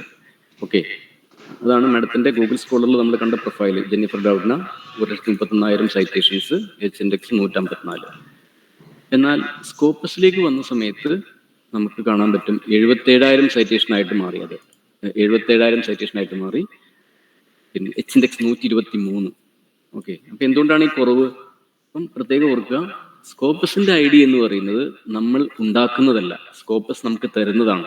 സ്കോപ്പസ് ഇൻഡെക്സ്ഡ് ജേർണലിൽ ഒരു ആർട്ടിക്കിൾ എഴുതുമ്പം അദ്ദേഹത്തിന് കിട്ടുന്നതാണ് സ്കോപ്പസ് ഐ ഡി.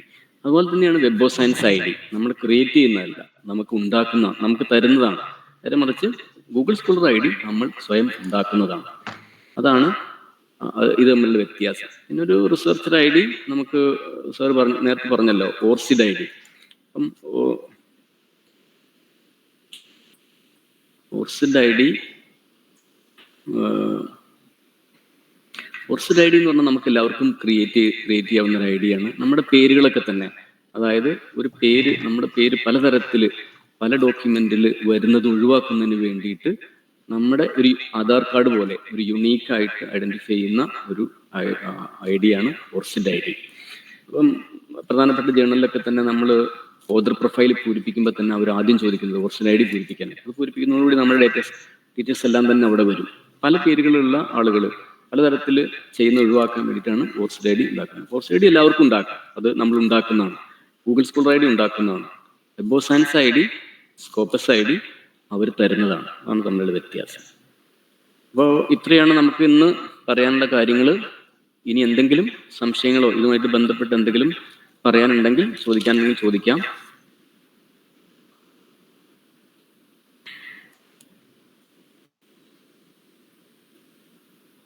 ഈ ക്ലാസ് കേട്ടിരുന്ന എല്ലാവർക്കും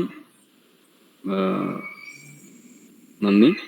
അതുപോലെ തന്നെ ഈ ഒരു പ്രോഗ്രാമിന് വേണ്ടി എന്നെ ക്ഷണിച്ച കോളേജിലെ മലയാളം ഡിപ്പാർട്ട്മെന്റ് വകുപ്പ് അധ്യക്ഷ ഡോക്ടർ ഉഷാകുമാരി മാഡത്തിന് പ്രത്യേകം നന്ദി. അതുപോലെ തന്നെ ബഷീർ സാറിന്, സഫിയ, എല്ലാവർക്കും നന്ദി. ഇനി എന്തെങ്കിലും ചോദിക്കാനുണ്ടെങ്കിൽ ഞാനിവിടെ അവൈലബിൾ ആണ്. ഈ ഒരു PPT ഞാനിപ്പോൾ തന്നെ ഷെയർ ചെയ്യാം.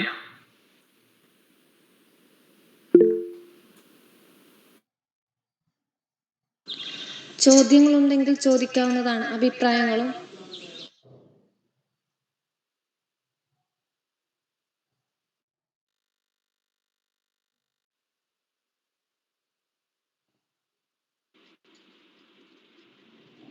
Hello sir, good morning. Good morning സാറേ, നമ്മളൊരു ഇൻസ്റ്റിറ്റ്യൂഷന് വേണ്ടിയിട്ട് നമുക്ക് ഇത് ജേർണലിങ്ങിനെ പബ്ലിഷ് ചെയ്യാൻ വേണ്ടി നമുക്ക് സൈറ്റ് ക്രിയേറ്റ് ചെയ്യാമെന്ന് സാർ പറഞ്ഞിരുന്നല്ലോ. അതെങ്ങനെയാ സാറേ നമ്മൾ ചെയ്യേണ്ടത്? അതിന്റെ ഫോർമാലിറ്റീസ് എങ്ങനെയാണെന്ന് പറയാമോ? ഒരു ഇൻസ്റ്റിറ്റ്യൂഷന് വേണ്ടി നമുക്ക് ക്രിയേറ്റ് ചെയ്യാമെന്ന് സാർ പറഞ്ഞത്. അല്ല, ഞാൻ ഇൻസ്റ്റിറ്റ്യൂഷന് വേണ്ടി ജേർണൽ അല്ല ക്രിയേറ്റ് ചെയ്യണം. നമ്മൾ ഇൻസ്റ്റിറ്റ്യൂഷന് വേണ്ടി ഒരു ഇൻസ്റ്റിറ്റ്യൂഷൻ റെപ്പോസിറ്ററി. ഓക്കെ, ജേർണൽ നമുക്ക് ഉണ്ടാക്കാം. ഇപ്പം നമ്മുടെ മലയാള KKTM മലയാള പച്ച അവർ പിന്നെ ഹോസ്റ്റ് ചെയ്യുന്നുണ്ടല്ലോ. അപ്പോൾ ഒരു പ്രൊവൈഡറെ സമീപിച്ചിട്ടോ സ്വന്തമായിട്ടോ ആയിരിക്കും അവർ ചെയ്യുന്നത്. അതെങ്ങനെയാണെന്ന് മനസ്സിലാക്കിയാൽ നമുക്കൊരു ജേർണൽ തുടങ്ങാൻ നമുക്ക് അതിനുള്ളതുണ്ട്. പിന്നെ വേറൊരു കാര്യം, ജേർണലിന് പിന്നെ ഓപ്പൺ ജേർണൽ സിസ്റ്റം ഒരു സോഫ്റ്റ്വെയർ ഉണ്ട് ജേർണലൊക്കെ ഹോസ്റ്റ് ചെയ്യാനുള്ള. ഫ്രീ ആയിട്ടുള്ള സോഫ്റ്റ്വെയർ ഉണ്ട്. ആ സോഫ്റ്റ്വെയറിൽ നമുക്ക് OJS എന്നാണ് അതിൻ്റെ പേര് കേട്ടോ. OJS എന്ന് പറഞ്ഞ സോഫ്റ്റ്വെയർ ഉണ്ട്. അത് വെച്ചിട്ട് നമുക്ക് ജേർണൽസ് സ്റ്റാർട്ട് ചെയ്യാം. ഞാനിവിടെ പറഞ്ഞത്, നമ്മൾ ഗ്രീൻ ഓപ്പൺ ആക്സസുമായിട്ട് ബന്ധപ്പെട്ട് നമ്മളോട് പറഞ്ഞത് ഇൻസ്റ്റിറ്റ്യൂഷൻ റെപ്പോസിറ്ററി ആണ്. ഓക്കെ, അത് നിങ്ങളുടെ ലൈബ്രറിൻ്റെ അടുത്ത് പറഞ്ഞു കഴിഞ്ഞാൽ അവർക്ക് അറിയാം. DSpace സോഫ്റ്റ്വെയർ അറിയാം, ePrints എന്ന് പറഞ്ഞ സോഫ്റ്റ്വെയർ അറിയാം, ഫെഡോറ കോമൺസ് അറിയാം, ആ സോഫ്റ്റ്വെയർ ഉപയോഗിച്ചിട്ട് അവരൊരു ഇൻസ്റ്റിറ്റ്യൂഷൻ റെപ്പോസിറ്ററി നിർമ്മിച്ച് ഓരോ ഡിപ്പാർട്ട്മെന്റിലെയും ഫാക്കൽറ്റി മെമ്പേഴ്സ് എഴുതിയ ആർട്ടിക്കിൾസ് അവിടെ ആർക്കൈവ് ചെയ്യാം. ഓക്കെ, അപ്പോൾ PDF ഒക്കെ ഈ നമ്മുടെ സ്കാൻ, ഇപ്പൊ നമുക്ക് പ്രിന്റ് ആണെങ്കിൽ പോലും നമുക്കത് സ്കാൻ ചെയ്യുമ്പോൾ പ്രത്യേകം ശ്രദ്ധിക്കേണ്ട കാര്യം സെർച്ചബിൾ PDF ആയിട്ട് സ്കാൻ ചെയ്യണം. സെർച്ചബിൾ PDF അങ്ങനെ ചെയ്തിട്ട് നമുക്കത് ആർക്കൈവ് ചെയ്യാം. അപ്പം ഇപ്പം ഞങ്ങള് ഇവിടെ ഞാൻ ഇത് കാണിക്കാം. നമ്മുടെ കുസാറ്റില് ഞങ്ങള്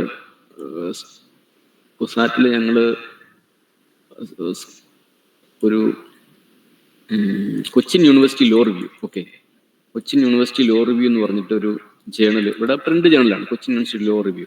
ഇത് ഞങ്ങൾ കുറേ ഒരു 400 ആർട്ടിക്കിൾസ് ഞങ്ങൾ സ്കാൻ ചെയ്തിട്ട് ഇതുപോലെ ഇടുന്നു. ഇതൊക്കെ തന്നെ ഗൂഗിൾ സ്കോളർ അതൊക്കെ ഇൻഡെക്സ് ചെയ്യുന്നു, കണ്ടോ? Cochin university law review Google Scholar index. പക്ഷെ ഇപ്പം എന്താ വെച്ചാൽ നമ്മുടെ ഡി സ്പേസ്, ഞങ്ങളത് ആർക്കൈവ് ചെയ്ത ഡി സ്പേസ് ഇപ്പം ഡൗൺ ആണ്. അത് കാരണമാണ് ഇവിടെ ഈ ലൊക്കേഷൻ കാണിക്കാത്തത്. അതർവൈസ് ഇവിടെ ഒക്കെ തന്നെ ഇത്. പക്ഷെ ഇപ്പോഴും നമുക്ക് ആർട്ടിക്കിൾ ഐഡന്റിഫൈ ചെയ്യാം. കൊച്ചിൻ യൂണിവേഴ്സിറ്റി ലോ റിവ്യൂ 1984 ആർട്ടിക്കിളാണ്. എല്ലാം തന്നെ ഞങ്ങൾ സ്കാൻ ചെയ്തതിന് ശേഷം ഇതുപോലെ ഡി സ്പേസ് എന്ന സോഫ്റ്റ്വെയറിൽ ആഡ് ചെയ്യും. അങ്ങനെ ആഡ് ചെയ്തിട്ട് ഉണ്ടാക്കിയിട്ടുള്ളതാണ്. അപ്പൊ അതുപോലെ നമുക്ക് അത് ക്രിയേറ്റ് ചെയ്യാൻ പറ്റും മാഡം.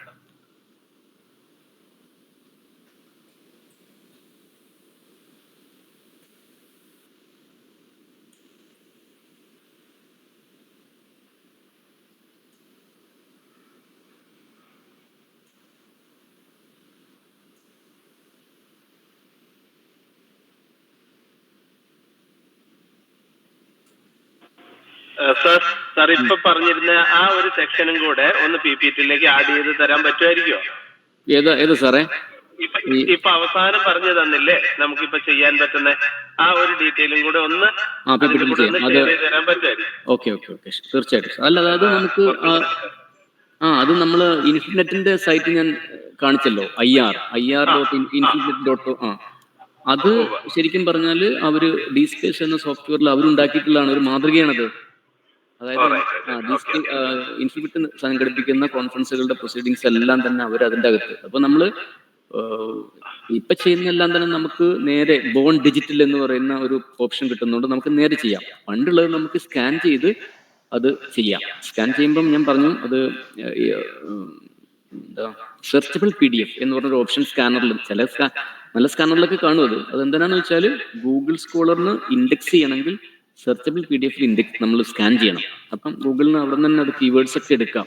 ഓക്കെ, നമ്മുടെ ഡോക്യുമെന്റിൽ നിന്ന് തന്നെ അവർ കീവേഡ്സ് ഒക്കെ എടുക്കും. കീവേഡ്സും ഓതർ ഡീറ്റെയിൽസും അതിന്റെ ടൈറ്റിലൊക്കെ എടുക്കും. അത് കുറച്ച് കോളേജിലൊക്കെ ചെയ്തിട്ടുണ്ട് സാർ. അത് മിക്കവാറും ചില കോളേജിലൊക്കെ ഇപ്പം ചെയ്തിട്ടുണ്ട്.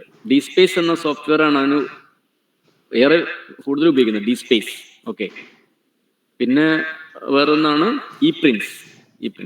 ഡി സ്പേസ് MIT ഉണ്ടാക്കിയ സോഫ്റ്റ്വെയർ ആണ്. എല്ലാം ഫ്രീ ആണ്, നമുക്ക് പൈസ ഒന്നും കൊടുക്കണ്ട. ഇപ്രിൻസ് സതാംപ്ടൺ യൂണിവേഴ്സിറ്റി ഉണ്ടാക്കിയ സോഫ്റ്റ്വെയർ ആണ്.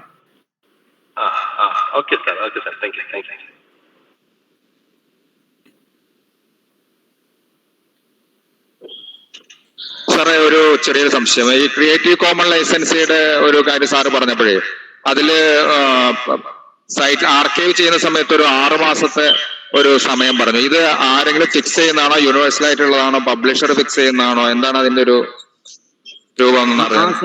അത് പബ്ലിഷേഴ്സ് ഫിക്സ് ചെയ്യുന്ന സാർ. കാരണം അതാത് ജേണലില് ഇപ്പം സാർ ഫോർ എക്സാമ്പിൾ മലയാളപ്പച്ച, ഇപ്പൊ സാർ മലയാളപ്പച്ച ഓപ്പറേറ്റ് ചെയ്യുന്ന ഡയമണ്ടിലാണ് ഇപ്പം. പക്ഷെ സാർ ഒരു ബിസിനസ് മോഡൽ ഓപ്പറേറ്റ് ചെയ്യുന്നു നോക്കാം. അപ്പൊ മലയാളപ്പച്ചയിൽ ഇന്നൊരു ഗവേഷകൻ ഒരു ആർട്ടിക്കിൾ പബ്ലിഷ് ചെയ്തു. ഈ പബ്ലിഷ് ചെയ്തത് മലയാളപ്പച്ചയുടെ പ്രോപ്പർട്ടിയാണ്. വൺസ് പബ്ലിഷ് ചെയ്യുന്നതോടുകൂടി അത് മലയാളപ്പച്ചയുടെ പ്രോപ്പർട്ടിയാണ്, അല്ലെങ്കിൽ KK ടീമിന്റെ പ്രോപ്പർട്ടിയാണ്. അത് എടുത്ത് ആർക്കും മാർക്ക് ചെയ്യാൻ പറ്റില്ല. പക്ഷെ സാറ് ഒരു പോളിസി ഉണ്ടാക്കി 6 മാസം കഴിഞ്ഞാല് അല്ലെങ്കിൽ 1 വർഷം കഴിഞ്ഞാല് മലയാളപ്പച്ചയിൽ പബ്ലിഷ് ചെയ്ത ആർട്ടിക്കിൾസ് നിങ്ങൾക്ക് നിങ്ങളുടെ സെൽഫ് ആർക്കൈവിൽ, നിങ്ങളുടെ സൈറ്റിലോ നിങ്ങളുടെ വെബ്സൈറ്റിലോ വെക്കാം എന്ന് ഉള്ള എംബാർഗോ പീരീഡ് അത് ജേണലാണ് ഫിക്സ് ചെയ്യുന്നത്. ആ ജേണലിൽ ഫിക്സ് ചെയ്ത കാര്യങ്ങളാണ് ഈ നമ്മുടെ ഷെർപ്പ റോമിയോ ഡിസ്പ്ലേ ചെയ്യുന്നത്. കാരണം ഷെർപ്പ റോമിയോ അതിന്റെ ഒരു സെൻട്രൽ റിസോഴ്സ് ആണ്. ഏതൊക്കെ ജേണലിന് എപ്പൊക്കെ ചെയ്യാമെന്നുള്ളത്. അപ്പം മിക്കവാറും യൂണിവേഴ്സിറ്റികളൊക്കെ തന്നെ കാരണം ഇതൊക്കെ കോപ്പിറൈറ്റ് വലിയ ഇഷ്യൂസ് ആണ്, കോപ്പിറൈറ്റ് കേസും കാര്യങ്ങളൊക്കെയാണ്. അതുകൊണ്ട് ഷെർപ്പ റോമിയോ നോക്കിയിട്ട് മാത്രമേ യൂണിവേഴ്സിറ്റികളൊക്കെ തന്നെ സെൽഫ് ആർക്കൈവിംഗ് അനുവദിക്കാറുള്ളൂ.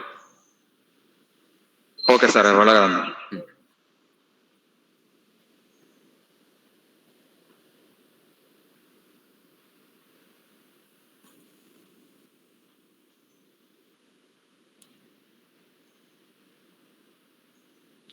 മറ്റെന്തെങ്കിലും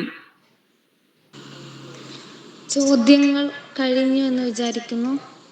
ആർക്കെങ്കിലും ചോദ്യം ചോദിക്കാണ്ടെങ്കിൽ ചോദിക്കാവുന്നതാണ്.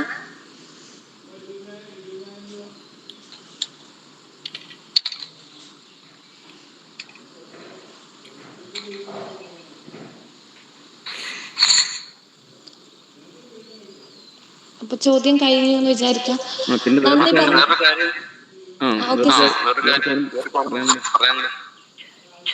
എന്നുവെച്ചാല് എല്ലാ ഓപ്പൺ ആക്സസ് ഇനീഷ്യേറ്റീവ് ഉണ്ടെങ്കിലും എല്ലാ ഓപ്പൺ ആക്സസ് ജേർണൽസും കേട്ടോ, എല്ലാ ഓപ്പൺ ആക്സസ് ജേർണൽസും നല്ലതല്ല, പ്രത്യേകം ഓർക്കുക. കാരണം ഇത്രയധികം പ്രിഡേറ്ററി ജേർണൽസിന്റെ ഒരു ഡിസ്പ്ലേ ഈ UGC കെയർ ലിസ്റ്റ് നമുക്ക് 2 തരത്തിലുള്ള പ്രിഡേറ്ററി ജേർണൽസിന്റെ ഒരു വലിയ ലിസ്റ്റ് അവർ പ്രസിദ്ധീകരിച്ചിട്ടുണ്ട്. ഇത് പ്രസിദ്ധീകരിച്ചിട്ട് ഒരു 2-3 വർഷമായി. എന്നിട്ട് പോലും കേരളത്തിൽ നിന്ന് പോലും കോളേജിലെയും സർവകലാശാലയിലെ അധ്യാപകർ ഈ ജേർണലിൽ തന്നെ ആർട്ടിക്കിൾ പബ്ലിഷ് ചെയ്ത് ഞാൻ കണ്ടിട്ടുണ്ട്. അതുകൊണ്ട് ഓപ്പൺ ആക്സസ് ഉണ്ട് എന്നുള്ളതുകൊണ്ട് മാത്രം നിങ്ങൾ പോയി പബ്ലിഷ് ചെയ്യരുത്. അതിൻ്റെ ഇൻഡെക്സിങ് സ്റ്റാറ്റസ് ഒന്നുകിൽ കെയർ ലിസ്റ്റ് ആയിരിക്കണം, അല്ലെങ്കിൽ സ്കോപ്പസ് ഇൻഡെക്സ്ഡ് ആയിരിക്കണം, അല്ലെങ്കിൽ വെബ് ഓഫ് സയൻസ് ആയിരിക്കണം. ഇനി അതുമല്ല, ഇതൊന്നുമല്ല, നിങ്ങൾക്ക് അങ്ങനത്തെ റെപ്യൂട്ടേഷൻ വേണ്ട എങ്കിൽ പോലും ഒരു റെപ്യൂട്ടഡ് ജേർണൽ ആയിരിക്കണം. അതൊരു ഫേക്ക് ജേർണൽ ആവരുത് അതൊരിക്കലും എന്ന് പ്രത്യേകം ശ്രദ്ധിക്കുക പബ്ലിഷ് ചെയ്യുന്ന സമയത്ത്. ഓക്കെ,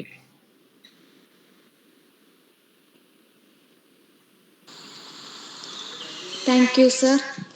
അപ്പോൾ സാറിന് നന്ദി പറയാനായി KKTMലെ ഗവേഷകയായ സോനയെ ക്ഷണിച്ചുകൊള്ളുന്നു. കേൾക്കാലോ? കേൾക്കാം. എല്ലാവർക്കും നമസ്കാരം. പുല്ലൂറ്റ് KKTM ഗവൺമെന്റ് കോളേജ് മലയാള വിഭാഗം, IQAC റിസർച്ച് കമ്മിറ്റി എന്നിവയുടെ സംയുക്താഭിമുഖ്യത്തിൽ നടത്തുന്ന PQE കോഴ്സ് വർക്ക് ക്ലാസിന്റെ 10ാം ദിവസമായ ഇന്ന് ക്ലാസ് എടുത്തത് കുസാറ്റിലെ അസിസ്റ്റന്റ് ലൈബ്രറിയനായ ഡോക്ടർ സുരേന്ദ്രൻ സാറാണ്. 2 ദിവസമായി നമുക്ക് ക്ലാസ് എടുക്കുന്നത് അദ്ദേഹം തന്നെയാണ്. അദ്ദേഹം ആദ്യ ദിവസം AI ടൂൾസിനെ കുറിച്ചും അക്കാദമിക് ജേർണൽസിനെ കുറിച്ചും അതുപോലെ പബ്ലിഷേഴ്സിനെ കുറിച്ചൊക്കെ പരിചയപ്പെടുത്തിക്കൊണ്ട് ആക്സസ് ടു ജേർണൽസ്, അതെങ്ങനെയാണ് നമുക്കൊരു ജേർണൽസ് പരിചയപ്പെടേണ്ടത്, അത് 2 തരത്തിലുണ്ട്, ക്ലോസ്ഡ് ആക്സസും ഓപ്പൺ ആക്സസും, അതെങ്ങനെ നമ്മൾ അതിൽ ആക്സസ് ചെയ്യണം എന്നതിനെ കുറിച്ചും, അതുപോലെ തന്നെ ഓൺലൈൻ റിസോഴ്സസ്, സോഫ്റ്റ്വെയർ ടൂൾസ്, പിന്നെ അതുപോലെ ഗൂഗിൾ സ്കോളറിലായാലും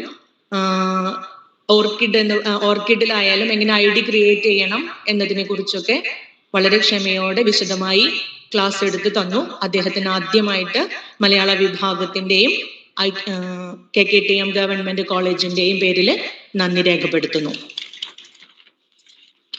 അടുത്തതായി KKTM ഗവൺമെന്റ് കോളേജിന്റെ പ്രിൻസിപ്പൽ ബിന്ദു ശർമ്മല ടീച്ചർ, മലയാള വിഭാഗം HOD Ushakumari teacher, Basheer sir, Yakob sir, മറ്റ് അധ്യാപകരെ, IQAC കോർഡിനേറ്ററായ ലൗലി ടീച്ചർ, റിസർച്ച് കമ്മിറ്റി കോർഡിനേറ്ററായ സീമ ടീച്ചർ, ഈ വെബിനാറിന്റെ ജോയിന്റ് കൺവീനറായ സഫിയ, സാങ്കേതിക വശം കൈകാര്യം ചെയ്യുന്ന ടോജോ, അതോടൊപ്പം ഈ ക്ലാസ് ക്ഷമയോടെ കേട്ടിരുന്ന റിസർച്ച് സ്കോളേഴ്സ്, എല്ലാവർക്കും നന്ദി പറയുന്നു. ഒരിക്കൽ കൂടി എല്ലാവർക്കും നന്ദി രേഖപ്പെടുത്തുന്നു. Thank you very much.